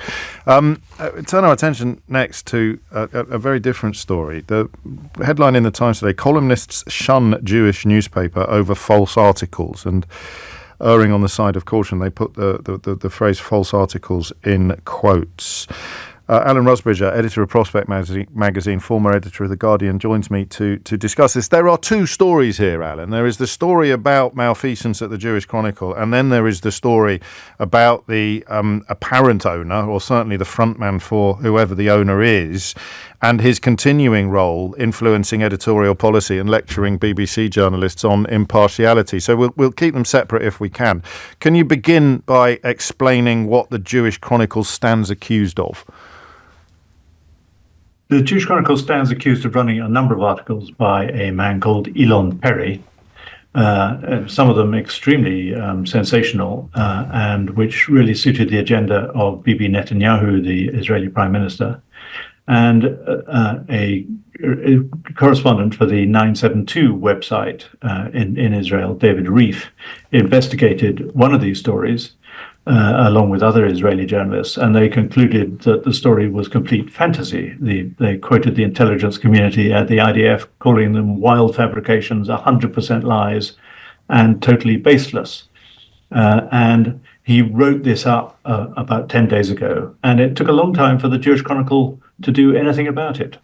Ben Reif, I think, rather than David, but not alone, of course. Other Israeli media looking into this, and up to and including the Israeli Defense Force, weighing in on the story about the Philadelphia corridor and describing some of the stuff being published in a British newspaper aimed at the Jewish community as demonstrably and dangerously false. Yeah, I mean, there's even a suggestion that this really was a leak from Bibi Netanyahu's office. That hasn't been proved, but this is what the intelligence community sources have been speculating.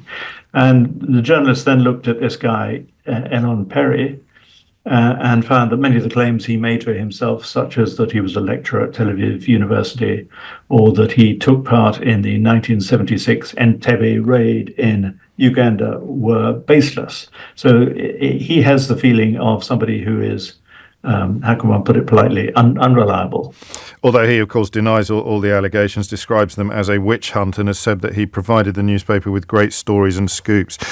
Put the resignation of several prominent columnists in context for us, if you can, Alan. Hadley Freeman of the Sunday Times, Jonathan Friedland, one of your columnists when you were at The Guardian, still there now, David Aranovich, BBC presenter, former Times columnist. They have all, and David Baddiel has said he has no plans to write any more columns. They have all publicly and powerfully disowned, essentially, the current regime at the Jewish Chronicle. Well, why it matters is that the Jewish Chronicle, at its best, represented or strove to represent the whole Jewish community in the UK. Now, in recent years, particularly since October the 7th, but I think before that, a lot of more liberal Jews in this country were very apprehensive about the line that the Jewish Chronicle was taking, which was very pro-Likud, very pro-Netanyahu. Somebody who was part of the consortium who recently took it over described it as my country, right or wrong. So it was really important for the editor, Jake Wallace-Simons, that these more liberal figures, Jonathan and Hadley and the two Davids, Aronovich and Badil, were there to act as a counterbalance to the overwhelming direction of the paper. So for them all to have up sticks is pretty devastating for the paper's reputation. Which brings us to Robbie Gibb, doesn't it? Or Sir Robbie Gibb, to give him his full title. Former producer on one of Andrew Neil's BBC programmes, former head of politics at the broadcast Westminster Politics at the BBC during the Brexit referendum. What is his role? You wrote about this in Prospect some months ago, and we weren't entirely clear then. Are we any clearer now? Not much, no. It is a curious thing happened in 2020. The Jewish Chronicle was in some financial trouble. And out of the blue, a group of the great and the good swooned in, and not all of them Jewish, and bought the paper in inverted commas, because I don't think it was their own money. And Robbie Gibb appeared in Company's House as 100% owner of the Jewish Chronicle, though clearly he wasn't. Because whoever he had to be in a position to write off £3.5 million worth of loan, I think. Yeah, it was an investment of some millions, right. And you have to take on the ongoing losses of the paper, which are in hundreds of thousands. So it's clearly not Robbie Gibb, and I tried to find out who was the owner.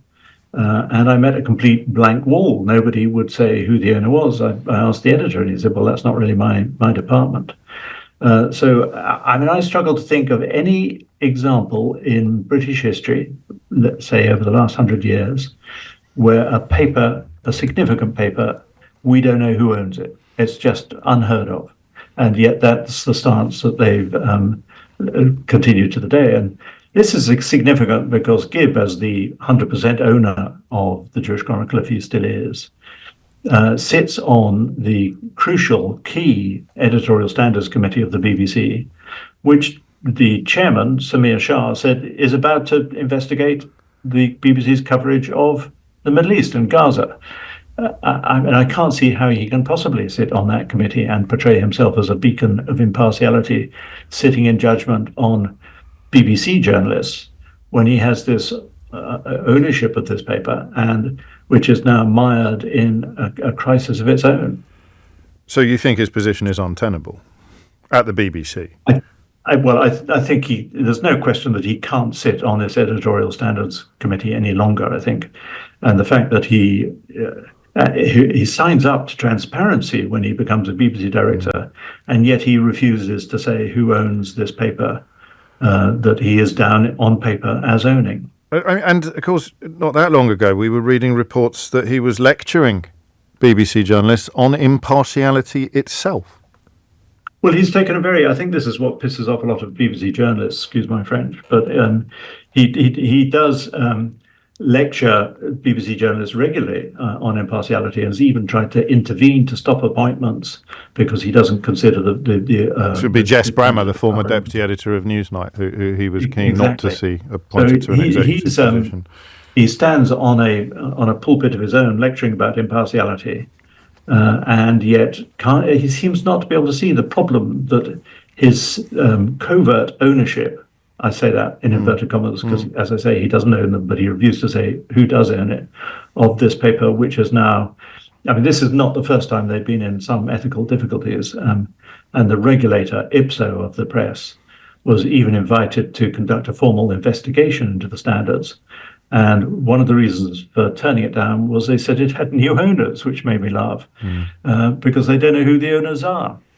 Does not know or does not care. How much of this should be concerning Lisa Nandy, the relatively newly installed Secretary of State for Media? But I'm thinking of the BBC role. Samir Shah was up in front of a House of Lords committee the other day, and he, as the incoming chair of the BBC, said he thought it was a real problem that 10 out of the 14 board members of his board were appointed by the government. Now, we saw the problem that the last regime, the Tory government had in trying to influence the BBC, trying to make appointments to the BBC, trying to make appointments to Ofcom. Gibb was in that up to his elbows in those machinations, and the BBC lives or dies by being independent. So I think Lisa Nandy has got to think carefully about how she can protect the BBC from this kind of interference in future. Alan Rusbridger, many thanks, editor of Prospect magazine, where if you are interested in these matters, and frankly you should be, you'll often get early warnings of events that may be on the horizon, and of course a former editor of The Guardian. Let me read you a quote from the current editor of the Jewish Chronicle. Obviously, it's every newspaper editor's worst nightmare to be deceived by a journalist. The Jewish Chronicle has cut all ties with the freelancer in question, and his work has now been removed from our website. Readers can be assured that stronger internal procedures are being implemented. Meanwhile, Sir Robbie Gibb is still the de facto, I don't know what the correct phrase would be, or still claims to be, as far as I'm aware, the owner of the Jewish Chronicle, and still deigns to advise other BBC journalists on issues of impartiality and even influence editorial policy, up to and including inquiries into the coverage of the situation in the Middle East. I'd remind you, in fact, Jamie reminds me of something that my friend and colleague Lewis Goodall sent to Robbie Gibb after Gibb accused Lewis of impartiality. He replied, "Thanks for that, Robbie. Maybe one day, if I'm as impartial as you, I can get a knighthood too." A reference there to Gibb's role as Director of Communications, I think, for Theresa May. Oh, what a tangled web we weave. James O'Brien on LBC. It is 3 minutes after 12. Quite a lot to get through. We're now expecting that sentencing of the disgraced former BBC newsreader Hugh Edwards to be with us at about 12:30. So that will be very much on our watch. I also want to get onto that conversation about state schools being urged to include public speaking in their curricula. This is coming from a teacher at Eton College, and there are two ways into it. The first is he right? To which I think the answer is probably yes.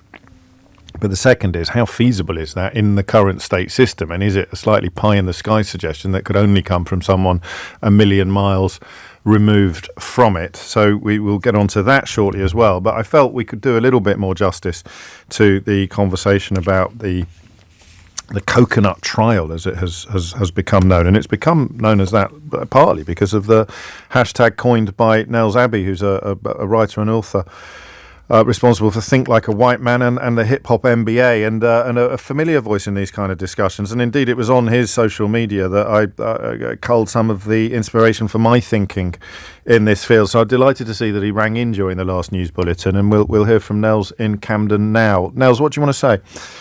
Well, I just wanted to paint the... good morning, James, or good afternoon right now. I must say, this is the first time in my life I've ever called into a radio station. I've appeared on many, but I've never called into one before in my life. That's how we roll, Nels. That's how we roll. This is... I must say, I saw this situation from the very beginning right the way through to the very end. I attended every single hearing there was. So this was surreal, and it should alarm absolutely everybody that... From inception of this situation, it's pretty clear that that the placard was, of course, satirical, because what you only see is one side of the placard. On the other side, picture of Suella Braverman as Cruella de Vil. Right. Nations. So it was always clear, but it made no sense to anybody who was thinking. Why the line went down a little bit there. Why does the Cruella de Vil corollary confirm beyond doubt that it's satirical? Because it was quite clearly comical from the beginning. Right. That it just said Cruella Braverman on the other side, and on the other side. Well, hang on, because it's not literal either way, is it? I mean, she can't organically be a coconut any more than she can kill Dalmatians to make herself a coat. So exactly. Right. Exactly. But I think we've gone over the placard quite a bit. Yes. But what really, the whole thing was alarming, but the court case itself, the 2-day trial, was a television show begging to be made. that, to paint the picture for you, James, the prosecutor was basically a Jacob Rees-Mogg look-alike and sound-alike. Okay. And he was there speaking about racial politics that he had no clue about whatsoever. And also, too, it reached a point where one of the expert witnesses actually said to him that you've not done your homework. They couldn't produce a single expert, the state could not produce a single expert witness to speak in their actual favor. But the most shocking thing of all was the fact that everybody knew this was satirical. Everybody knew this was political critique. Any thinking person knew this was political critique. Yet they took it all the way to a trial, to the point where a 9-month pregnant woman had to stand on this, had to stand in the dock for 2 days straight, sit in the dock for 2 days straight, essentially. And whose life has been turned upside down. We should completely destroyed. And she had done, if you meet Maria Hussein, she's one of the loveliest, sweetest and compassionate people you will ever meet. I know her personally. She's a friend of mine now as a result of this. Well, I'd be quite keen to talk to her, actually. I know you've never rung into a radio station before, but stay on the line when you're finished and speak to Jo about the possibility of us talking to her about what she's been through, if you can, Nels, if you're not too busy. So absolutely. Let me read you something from the Times today, and I know you've seen it, because it is from somebody who can't be accused of not knowing about racial politics in the way that the barrister you refer to does. Tomiwa Obalade, who writes in a comment piece today, no amount of sophistry can excuse the fact that this is a racial slur. It is abusing someone based on their race instead of their intelligence or character or any other aspect of their individual personality. You think he's wrong as well? Of course, but that is the absurd argument that the prosecutor made. So the prosecutor it's the absurd argument that's made by racists on actual Twitter. It is a brain-dead argument. In fact, it's a non-argument, because when you actually read Tomiwa's article, there is no substantive argument within it. And that's the point. Even the judge said so to the prosecutor, that you are not making an argument. You've not substantiated anything. You're taking, from the beginning, the state, the CPS, wanted the word coconut to be treated as racist. As fact, that was their actual words. We don't want any expert witness, for we believe that it should be treated as a statement of fact that coconut is racist. The state, but thankfully, the judge saw sense and called an expert and allowed expert witness to be permitted. The state, as in the CPS, could not find any expert witnesses. Hence, they were sourcing. I'm not making this up, James. They appeared to be sourcing arguments from Twitter.com. So when you were listening to them in the courtroom, it was like, I've heard these arguments before. Then it dawns on you that these sound like arguments from racists on Twitter, and these were coming from the mouth of the barrister, from the mouth as if they were his own thoughts. So your understanding is that they would have cast their net wide in pursuit of somebody qualified to explain why the word is de facto racist, and they failed to find anybody who could make that case in court. That is 100% what they did, but they couldn't find anybody who would either A, come to court, or B, say it was racist. They even reached out to Professor Kehinde Andrews to try and get him to say that coconut is racist. Kehinde Andrews, for those listening who don't know, is one of Britain's foremost anti-racist thinkers. Kehinde Andrews himself actually sent them a long, lengthy letter, which I have in my possession, I've seen, where he explained to them that coconut is not racist. It is actually anti-racist. Just to put it in simple terms, coconut did not fall out of a coconut tree. Coconut is a byproduct of the colonial experiences of people, of black and brown people. If you go to the Native Americans, they use the term apple. If you go to the Far East or so, in China and Japan, they use the term apple being red on the outside, white on the inside. In the Far East, in Japan or China also, they use the term banana, yellow on the outside, red, white on the inside. In America, they use the term Benedict Arnold. In Britain, we might even use the term Lord Haw-Haw when we're describing our collaborator class or so. So, language, best political, at second best, at best political, or at worst political, or at best or worst satirical, it was absurd, and it proved to be absurd.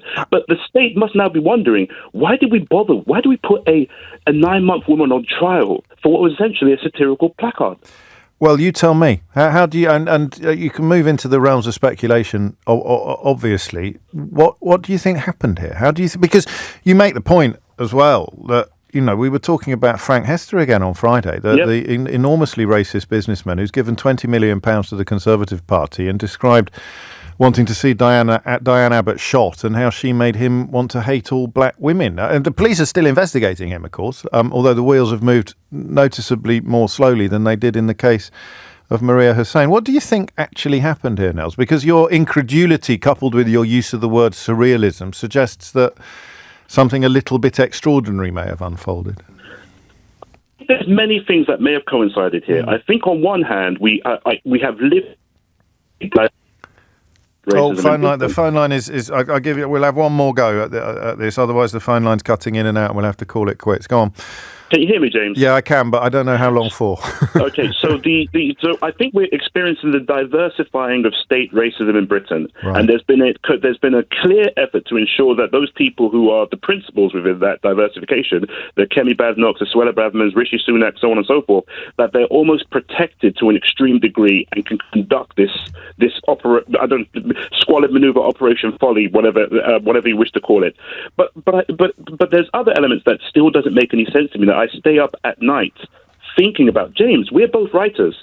It is not normal for a writer to be 85% for a book and then put it to one side to start writing another book. No. I did that this morning at 4 a.m. this morning because I'm so alarmed by this. It doesn't make any sense to me. I'm still trying to figure out, why did they do this? Why did they respond to an anonymous blog based in Washington, D.C. within 6 minutes? Why didn't they listen to their own experts? Well, I even was saying to them up to last week, don't do this, you're going to look silly.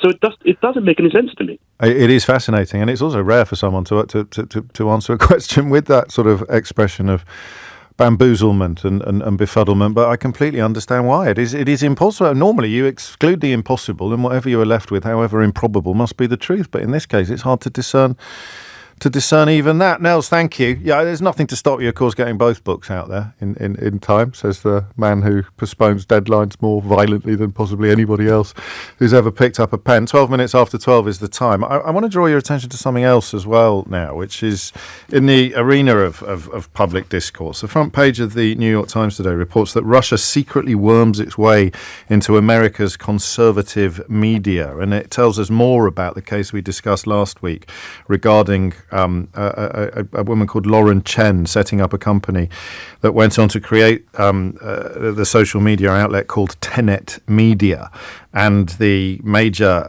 right-wing, very, very right-wing social media stars who proceeded to post videos that were very sympathetic. Well, they did quite a lot of things, actually. They talked about election fraud. They told lies about COVID-19, about immigrants, and crucially about Russia's war with Ukraine. It subsequently emerged that Tenet Media was funded by Russia.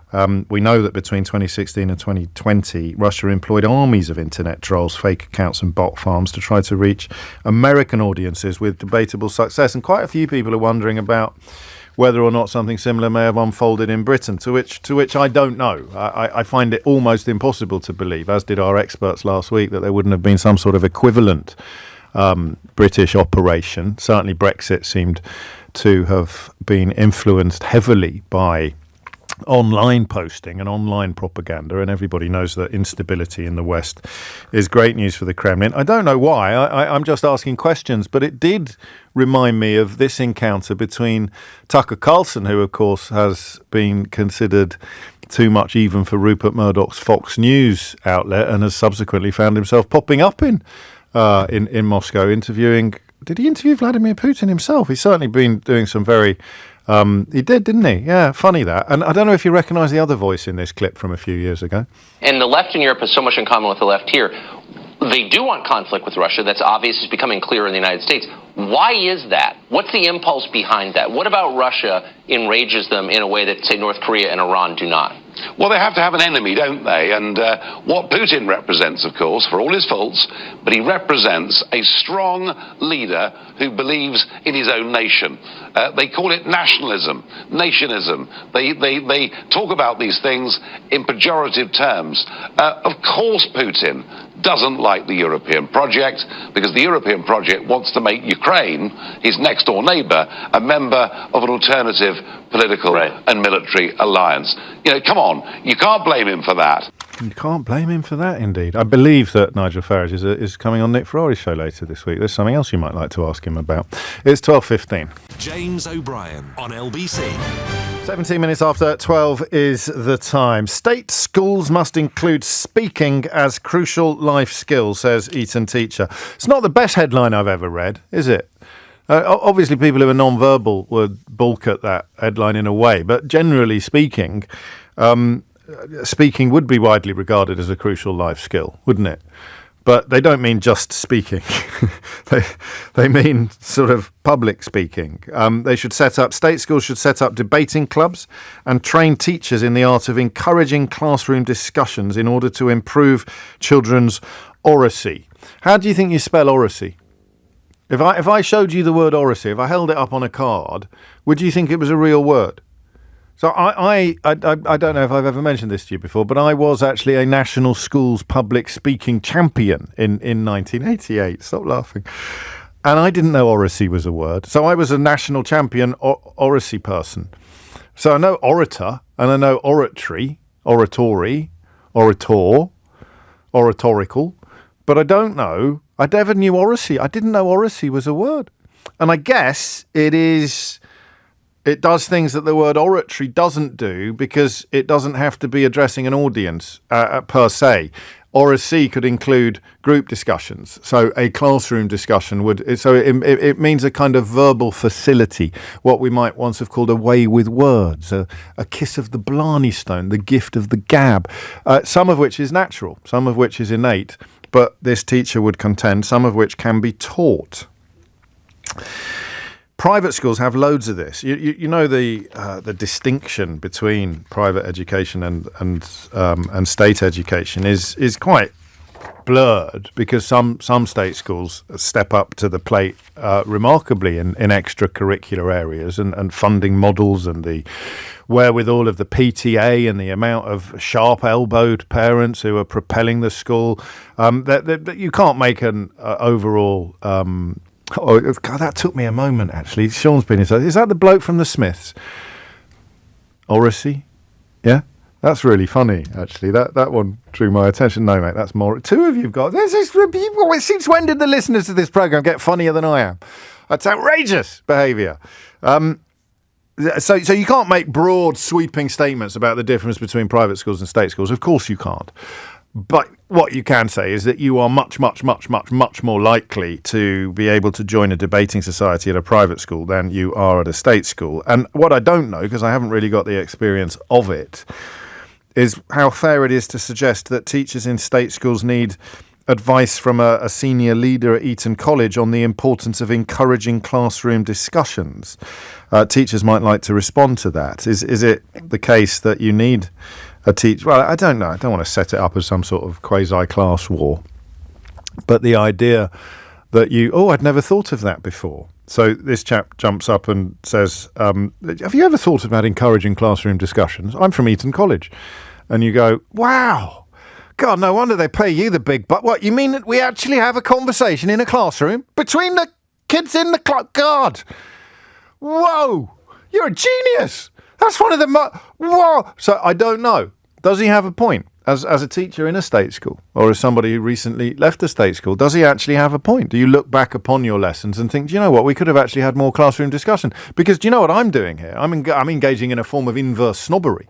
I'm thinking it's bleeding obvious, but maybe I'm being as blind to the reality of it as I'm accusing the other person of being. James, I haven't got time to encourage oracy in my class because I'm too busy trying to keep control, or I'm too busy trying to deal with the kids with special educational needs who have had their SEN assistant axed under austerity. I haven't got that. I'm just trying to get to the bell, mate, without anybody braining a classmate. I haven't got time. Do you see? That's what I mean about nuance. That's what I mean about sweeping generalisations. Some schools will be like that. They are more likely to be state schools, but not all state schools will be like that. And some private schools will also have huge problems with behaviour and disruption. But what I want from you is this. One of the things I learned when I was trying to sort of, when I was doing therapy, actually, one of the things I learned was how many of us become welded to our own opinions.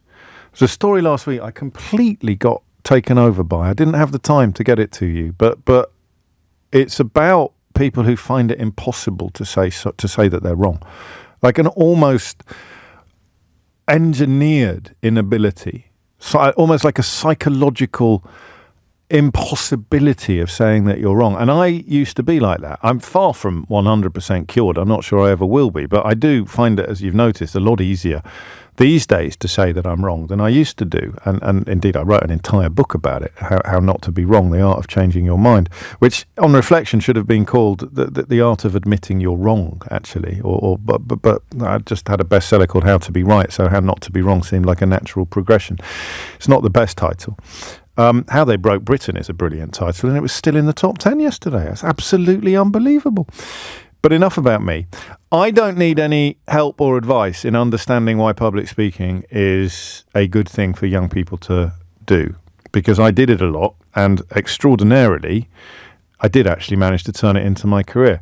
I remember a kid saying, I said to a kid at school, a mate of mine, we were bantering. I'd just won that award that I may not have mentioned to you a moment ago, and I was quite cross that it didn't get as much attention at school as, for example, getting into the county rugby team.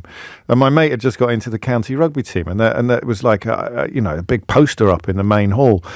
And I said, this is ridiculous. That's just I'm a national champion, and you've just got into the county rugby team. And he said, yeah, but you're not exactly going to make a career out of public speaking, are you? And I said, well, I might do. I might become a politician or a priest. I didn't really know about this possible career path. So, if you're listening, Nick, look what I've done. I've made a career out of becoming a public speaker. And the last time I checked, you never played rugby for a living. Although some of the kids we went to school with did, actually, up to and including a former captain of England. So that probably doesn't work either. But I want to know from people who don't have a natural affinity for it. That's what I mean. Or who didn't know they had a natural affinity for it. So this is where the reasons why parents pay large sums of money, which sometimes they can barely afford, to send their children to private school, because the skills that it gives you are sometimes soft skills, sometimes hard skills. It's not just about exam grades. I don't know whether or not I would have discovered how much I love it, and forgive me, how good I am at it, if I hadn't gone to the kind of schools that I went to. So I don't even know that I can use a word like innate. So I was 8 years old when I first stood up in a debating society and made a speech and made some people laugh and had big boys come up to me afterwards and tell me how good it was. And I felt 10 feet tall. I felt like $1 million. I was 8 years old when that happened. Now, if I hadn't gone to that kind of school, and it wasn't even a debating society, it was a school event. It was an annual event where they would have a debate. This house believes, and every single person in the school would attend, and 4 or 6 boys would be on the stage doing the speeches, and everyone in the audience could join in, could put their hand up and do some oracy, as I now know it's called. But what if I hadn't gone to a school like that? I probably still would have been a bit of a pain in the proverbials in class. I still would have been the kid in class trying to make his friends laugh and having the teacher tell him they're not laughing with you, James, they're laughing at you. That was a recurring theme. I remember thinking, yeah, I'll take that. I can't imagine a stand-up comedian coming off stage to gales of laughter with an audience that's rolling in the aisles, and the promoter takes him to one side and says, they're not laughing with you, they're laughing at you. And you go, yeah, that's fine by me. That's absolutely fine by me. But teachers at the time seemed to think that it would give you pause or make you stop being a pain in the proverbials in class. So 8 years old, and it's not class size, Chris, because there were 140 kids in that gym. I remember it, actually. It was a seminal moment for me. It was 140 kids in that. So, class size will have a lot to do with classroom discussions, but a school-wide debate, 140 kids sitting in the gym, sitting cross-legged on the floor in the gym with a couple of lads up on the stage, doing speeches, and then we could put our hands in the air and say stuff, and I did, and I thought, wow, I'm good at this. What if I hadn't gone to that kind of school? Would I ever have had that moment? Be the sort of class clown or the attention seeker? Would I ever have had that moment if I hadn't gone to that? I don't know. Yeah, 2 years later, I'm on the stage giving the speeches. Year after that, I win the debating cup. Get to my next school, join the debating society straight away, get stuck in immediately. End up, I don't know whether I mentioned this, being a national schools public speaking champion at the age of 16. But if I hadn't gone to a school when I was 8... that had a debate that everyone could contribute to, and I hadn't discovered not just a facility for it, but a real love of it, That moment when you feel you've got a room in the palm of your hand. I get it a little bit these days at book festivals. I don't get it here because I can't see you. You might have just turned me off.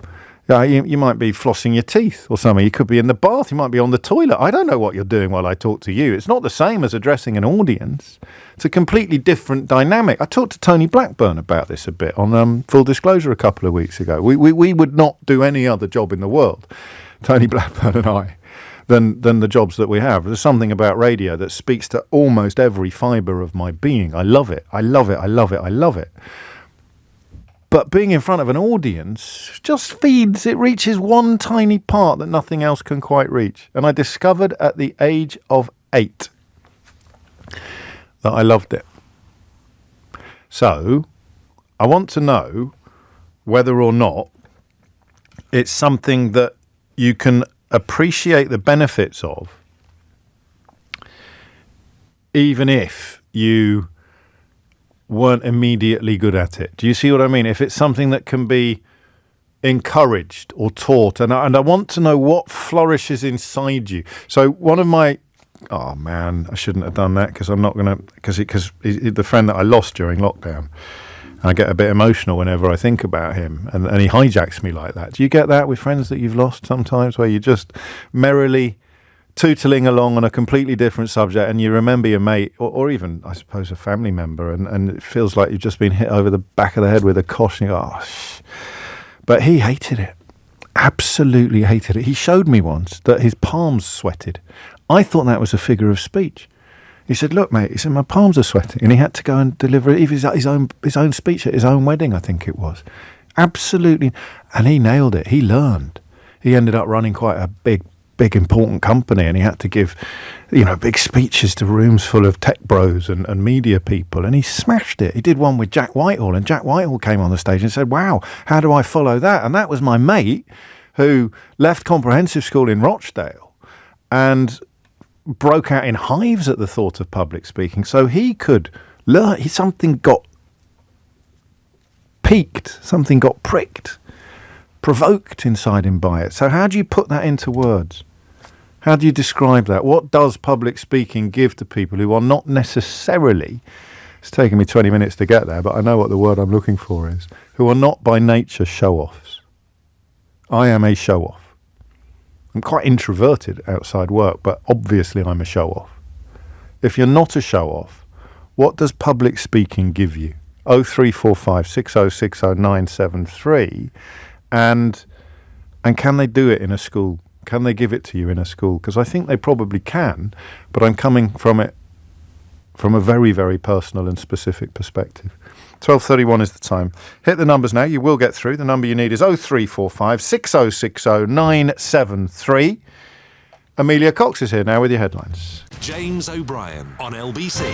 12:34 is the time. So if you're not a show-off, what does public speaking do for you? And how feasible is it that teachers in state schools can, as a team leader, a leader at Eton College is suggesting, can do more to get their own children to do it? Just a little shout out to Scott, who is obviously also someone who misses the great friend that I referred to a moment ago, because you've name checked him in a message that I bet you didn't think I'd see, but it snuck through. So thank you, mate. Stay safe. Will's in Kensal Rise. Will, what made you pick up the phone? I just thought it's broader than just about. Well, it's such a broad topic, I think, public speaking. It's not just about, whether it's useful for so many things in life, so many roles require it, and if you don't have that capability, there's a lot of things that you wouldn't feel. But can you learn it? I think you can. Yes, you can definitely learn it. There's skills there, but whether or not you can then deal with, I think some people have anxiety as well about public speaking, and that's probably a separate thing. But I also think it's about validation as well. Like a lot of things in school about sort of facts, learning facts, that's this, that's right, that's not right. Whereas learning to debate and public speak is about sort of giving them a sense that you're allowed to have an opinion, your opinion matters, about how to listen to each other. I've never thought of that, actually. Validity, it's not for the likes of me, it's the opposite of that, isn't it? My voice deserves to be heard. Yeah, I think so. It's so much of life is about communicating and hearing others and being heard yourself, and it's a way of, I think, people learning how to become themselves as well, rather than just being sort of fact automatons. And that certainly, used to be a way of where schools and the educational process used to be for quite a lot of people. What's your story? About learning facts. My story, I went to a school where there was a debating club, but I didn't think it was very interesting or useful. It was sort of done by what I thought were sort of geeks, and I didn't see the value of it. But later in life, I've sort of come to realise that it's really hugely important and valuable. Yes. I find it difficult. I mean, I find one of the reasons I sometimes phone in these programmes, because it's a bit of a test for me, actually, to be able to sort of like speak in public. I had a go at doing stand-up. I did a couple of courses in stand-up comedy a couple of times, partly as a way of getting the experience of being up on a stage and public speaking in a slightly because you know implicitly that it is a good thing to be able to do, and if it doesn't come naturally, it's worth putting a shift in and trying to get good at it. Absolutely, and and if you've got any role, sales is all about communication, isn't it? And being heard. You need it in everything, and in any sort of senior level role requires being able to communicate and also in front of people. Well, you'd think so. Audiences. Yeah, I'd have thought so. You'd think so, but it doesn't always pan out like that. Thank you, Will. That is a really powerful point. And that's what I meant by not being a show-off. Because if you're a show-off, you think, oh, this is great. Look, audience. You're like a kind of cartoon character. Audience, speak, spotlight, me. But and it never crosses your mind that your voice doesn't deserve to be heard. Could you imagine trying to do this job if you didn't think that your voice deserved to be heard? But that's not normal. I am abnormal. It's probably my mum's fault. The lesson that somebody learns in class, if they're encouraged to speak in class when they wouldn't normally do so, and as they speak, they see light bulbs igniting above people's heads, they see pennies dropping from the ceiling of the classroom, and they feel bigger, better, validated, vindicated. They feel seen. I'm going to defend myself from Sarah's accusation. Sarah, I think, describe the difference between oracy and oratory at the beginning of this, but you go further, so I shall read out what you add. Oracy is not about the art of public speaking within schools. It's about arming all pupils with the ability to express themselves, to advocate for themselves, and to actively listen. What's that? Oracy is as much about listening to others as it is about articulating your own thoughts. There is an increasingly strong focus on oracy in primary schools, which is vital when it comes to levelling out the playing field for all pupils, particularly those who may be second language speakers. Oracy focuses on teaching the art of conversation, keeping eye contact, asking questions, inviting others into discussion.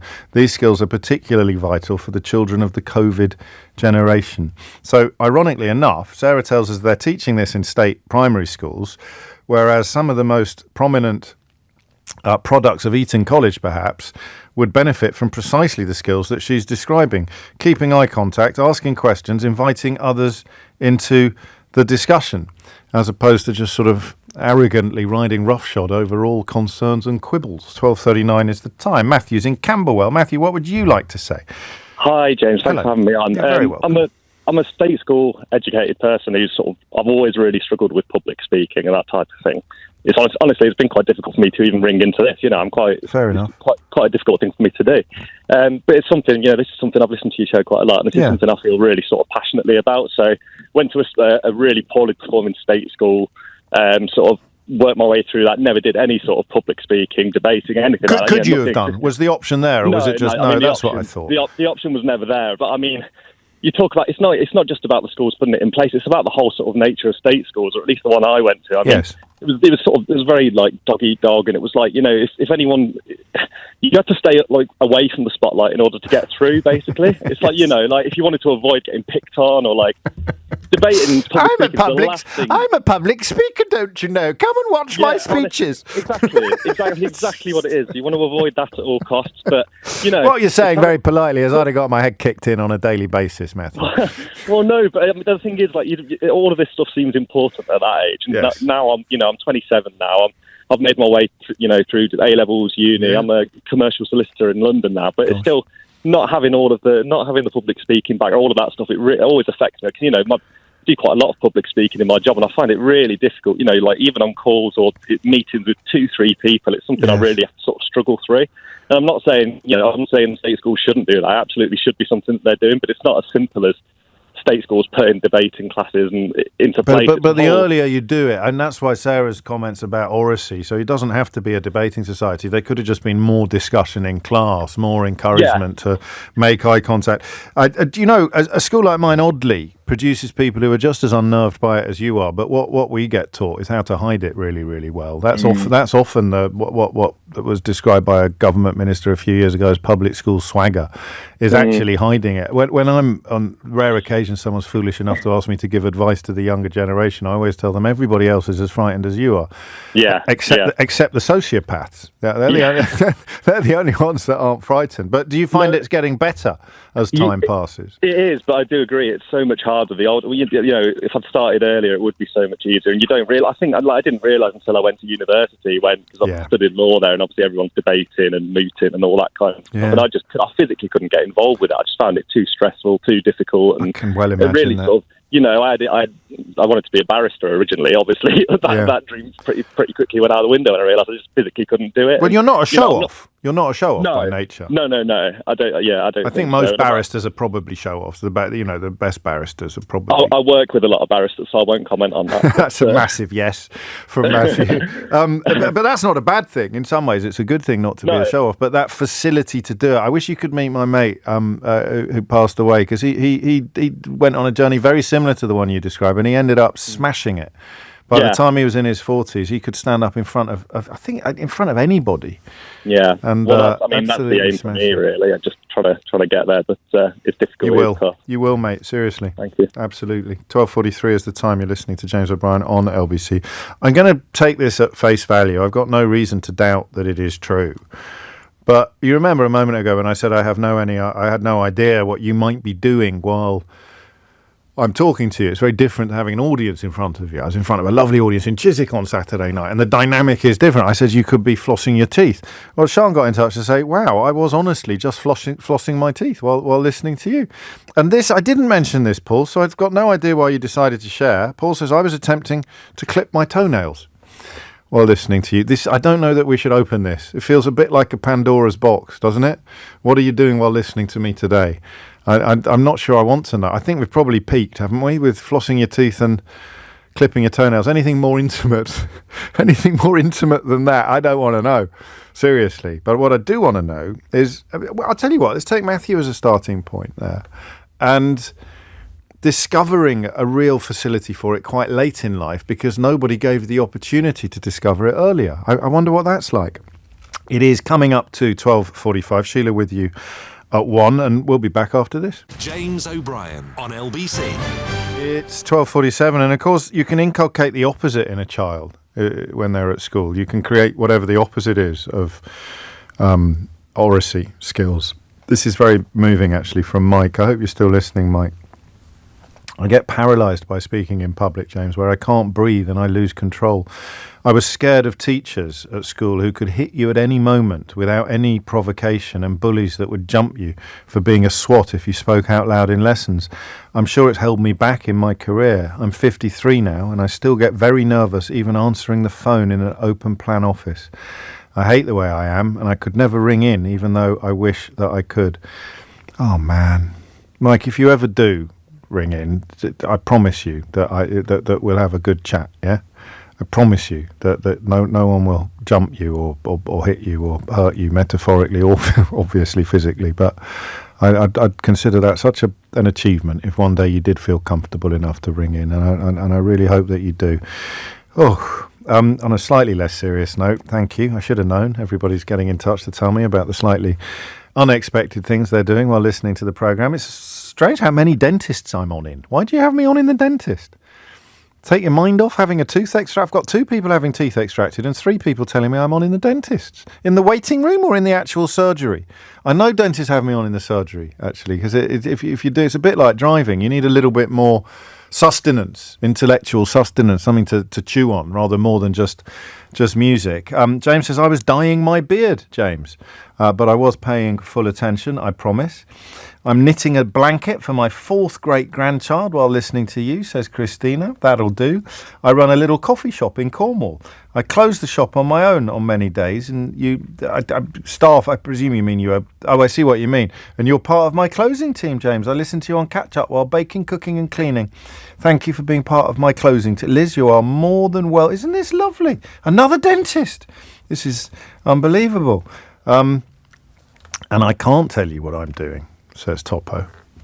No, not that. Seriously, calm down. Honestly, how old are you? I can't tell you what I'm doing, other than to say it involves, oh Lord, a sample for a pathology investigation. Oh, thank goodness we're nearly done for the day. I'm not sure that I'm going to be able to maintain my focus between now and 1 o'clock. Back to the question of public speaking. Dallas is in Poros in Greece. Dallas, what would you like to say? Just interesting hearing so many comments about the fear out there about public speaking, and I've trained almost 24,000 people now, and that's nothing. But I've definitely, particularly with the teenagers and the school students, since the pandemic, have seen a real growth in anxiety around this. And some of the schools are doing fabulous jobs of training their schools in oracy, but it's sad to see sometimes that students are given a choice of do they get up or not. When you go to a maths class, perhaps you are expected to do maths. And I would really advise in terms of oracy with the schools of not giving the kids so much of a choice in it. You've got to do it. Well, yeah, but then you've got people like Mike. Did you hear Mike's message that I rang out? He's 53 and he still breaks out in genuine cold sweats and the shakes when he's presented.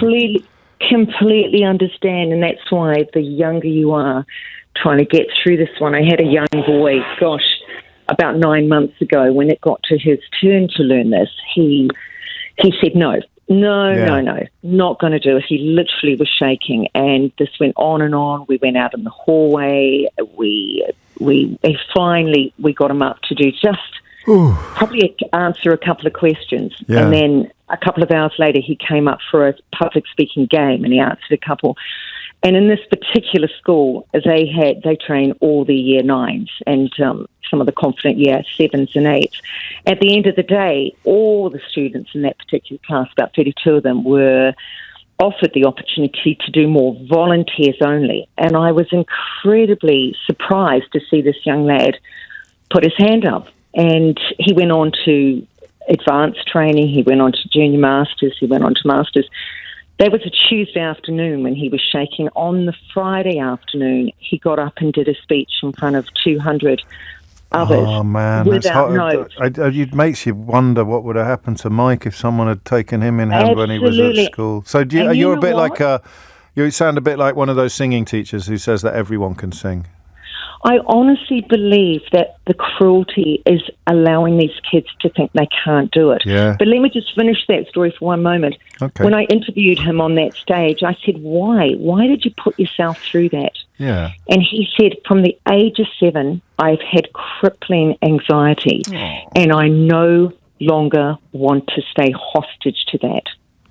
Fair enough. And I mean, that's an extreme example, but between the two, the inveterate show-off like me and the lad with crippling anxiety like him, all human life sits between those two posts probably, and there's not a single person who wouldn't benefit from oracy. Final question, Dallas. When did you come across the word oracy? Have you always known this word oracy, or is it? No. No, it's quite a recent development, isn't it? Yeah, the last couple of years. Yeah, more. I like it. Yeah. Do not be the person who resists the stuff that wasn't around when you were young, because it makes you feel old or it makes you feel judged or whatever it may. It's great to introduce things that are new. Oracy, not oratory. Oratory's easy. Well, I find oratory easy, and actually, to be fair, Dallas is talking about oratory. But oracy would be conversational skills, eye contact, all of that stuff, the listening as well. You can do it in this job, actually. You listen out next time someone is interviewing a famous person, well, most obviously perhaps a politician, and listen to the second and third questions and see how framed they have been by the answer to the first one. Because if you've got a list of questions on the sheet of paper in front of you, you are not, if you stick to it religiously, you're not going to conduct as good an interview as you might do if you are ready to move according to the answer that you get to the first question. This won't always be true. Some people provide really self-contained, neat answers and you move on to an entirely new subject. But the most interesting conversations to listen to are the ones that go off in unexpected directions. And that means that the interrogator, the questioner, has to be prepared to follow. It really sounds like a statement of the bleeding obvious, but you listen out. You won't catch anyone bad at that on this radio station, but listen to other radio stations. Well, will you? I don't know. I can't think of anyone off the top of my head. But listen to other radio stations and you'll hear it, or TV stations, and you'll see people who have probably got a list of questions in front of them written by somebody else, like a producer. And in answer to the first question, you could say, well, of course, I'm a very successful secret serial killer. And then the second question will be, and what's your favourite colour? I exaggerate slightly, but yeah, that's oracy, I guess, of a sort. Thank you, Dallas. Jester is in Preston. That was close. It was close to a perfect rhyme, that, Jester. What would you like to say?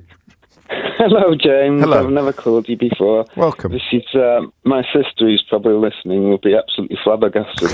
Do you want to say hello? Give her a shout. Hello, Elaine in Germany. Hello, Elaine in Germany. Go on, what do you want to say, Jester? Well, what are you talking about doing speeches? I'd love to be able to speak and do stand up in people and speak without getting really anxious. And to perhaps do little performances in plays and things like that. And yes. I'd love to do it because I'm an introvert, but I'm also got a tiny little bit of what you've got, but only a tiny bit. Yeah. Well, I'm brave and I will do things.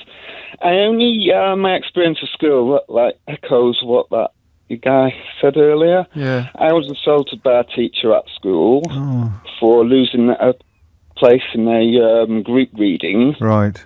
And he called me to the front and he belted me so hard round the ear that I went flying across the classroom floor. Oh.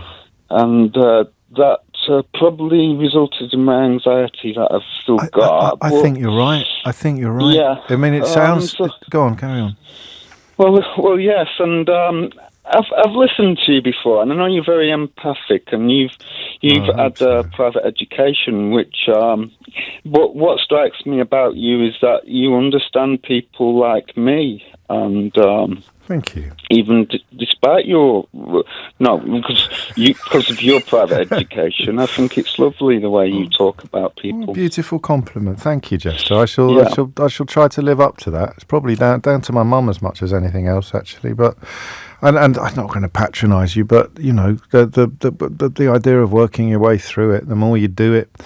Aversion therapy, I suppose, is one of the technical terms. The more you do it, the easier it gets. But as you say, I'm glad I'm not the person who thinks that because it's easy for me, it's easy for everybody. I know that it isn't, and if I didn't before today, then I would do now. Take care, mate. And love to Elaine in Germany. Last word on this to Ross, who's in Weston-super-Mare. Ross, what would you like to say?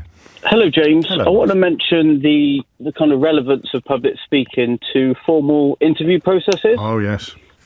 So when you read an article like that, a lot of people, probably myself included, think, barring the odd wedding speech, is it relevant? But I've got a lot of friends that I've taken through. I'm quite happy speaking in public. Yeah. And I've taken them through, and with that process, almost converting their experience into that kind of standardised interview matrix. And if people like myself from working class backgrounds, if you don't have the ability to, like you said, to convey in a way that is, in an effective way, you run the risk of missing out on jobs, even though you could be completely qualified. And I think the opposite is true, mate. I think people who can talk the talk like I can end up getting promoted into positions they've got no business getting anywhere near, especially in politics. I've had it where I'm very lucky. I'm very comfortable in interviews. I'm happy to, like you said, have the questions bounced back. I'm confident in my ability to kind of convey what I can bring to it. And I've sat down with maybe 5-6 of my friends that have got all the skills in the world, all the experience. But unless you fit it around that formalised interview process, as you said, potentially, depending on where you went to school and your public speaking experience, and it shouldn't be like may that. miss out. And it shouldn't. And it is something that's doable everywhere, but resources and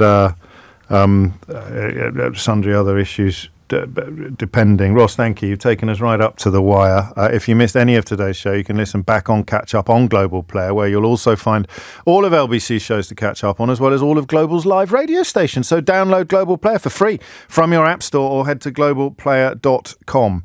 Coming up at 4 on LBC, it's Tom Swarbrick. But now... actually, I should tell you just before I introduce Sheila Fogarty that Hugh Edwards has just received a suspended jail sentence. More detail, a suspended 6-month sentence. More detail on that, no doubt, coming up in the news bulletin in a moment. But here is Sheila Fogarty. James O'Brien on LBC.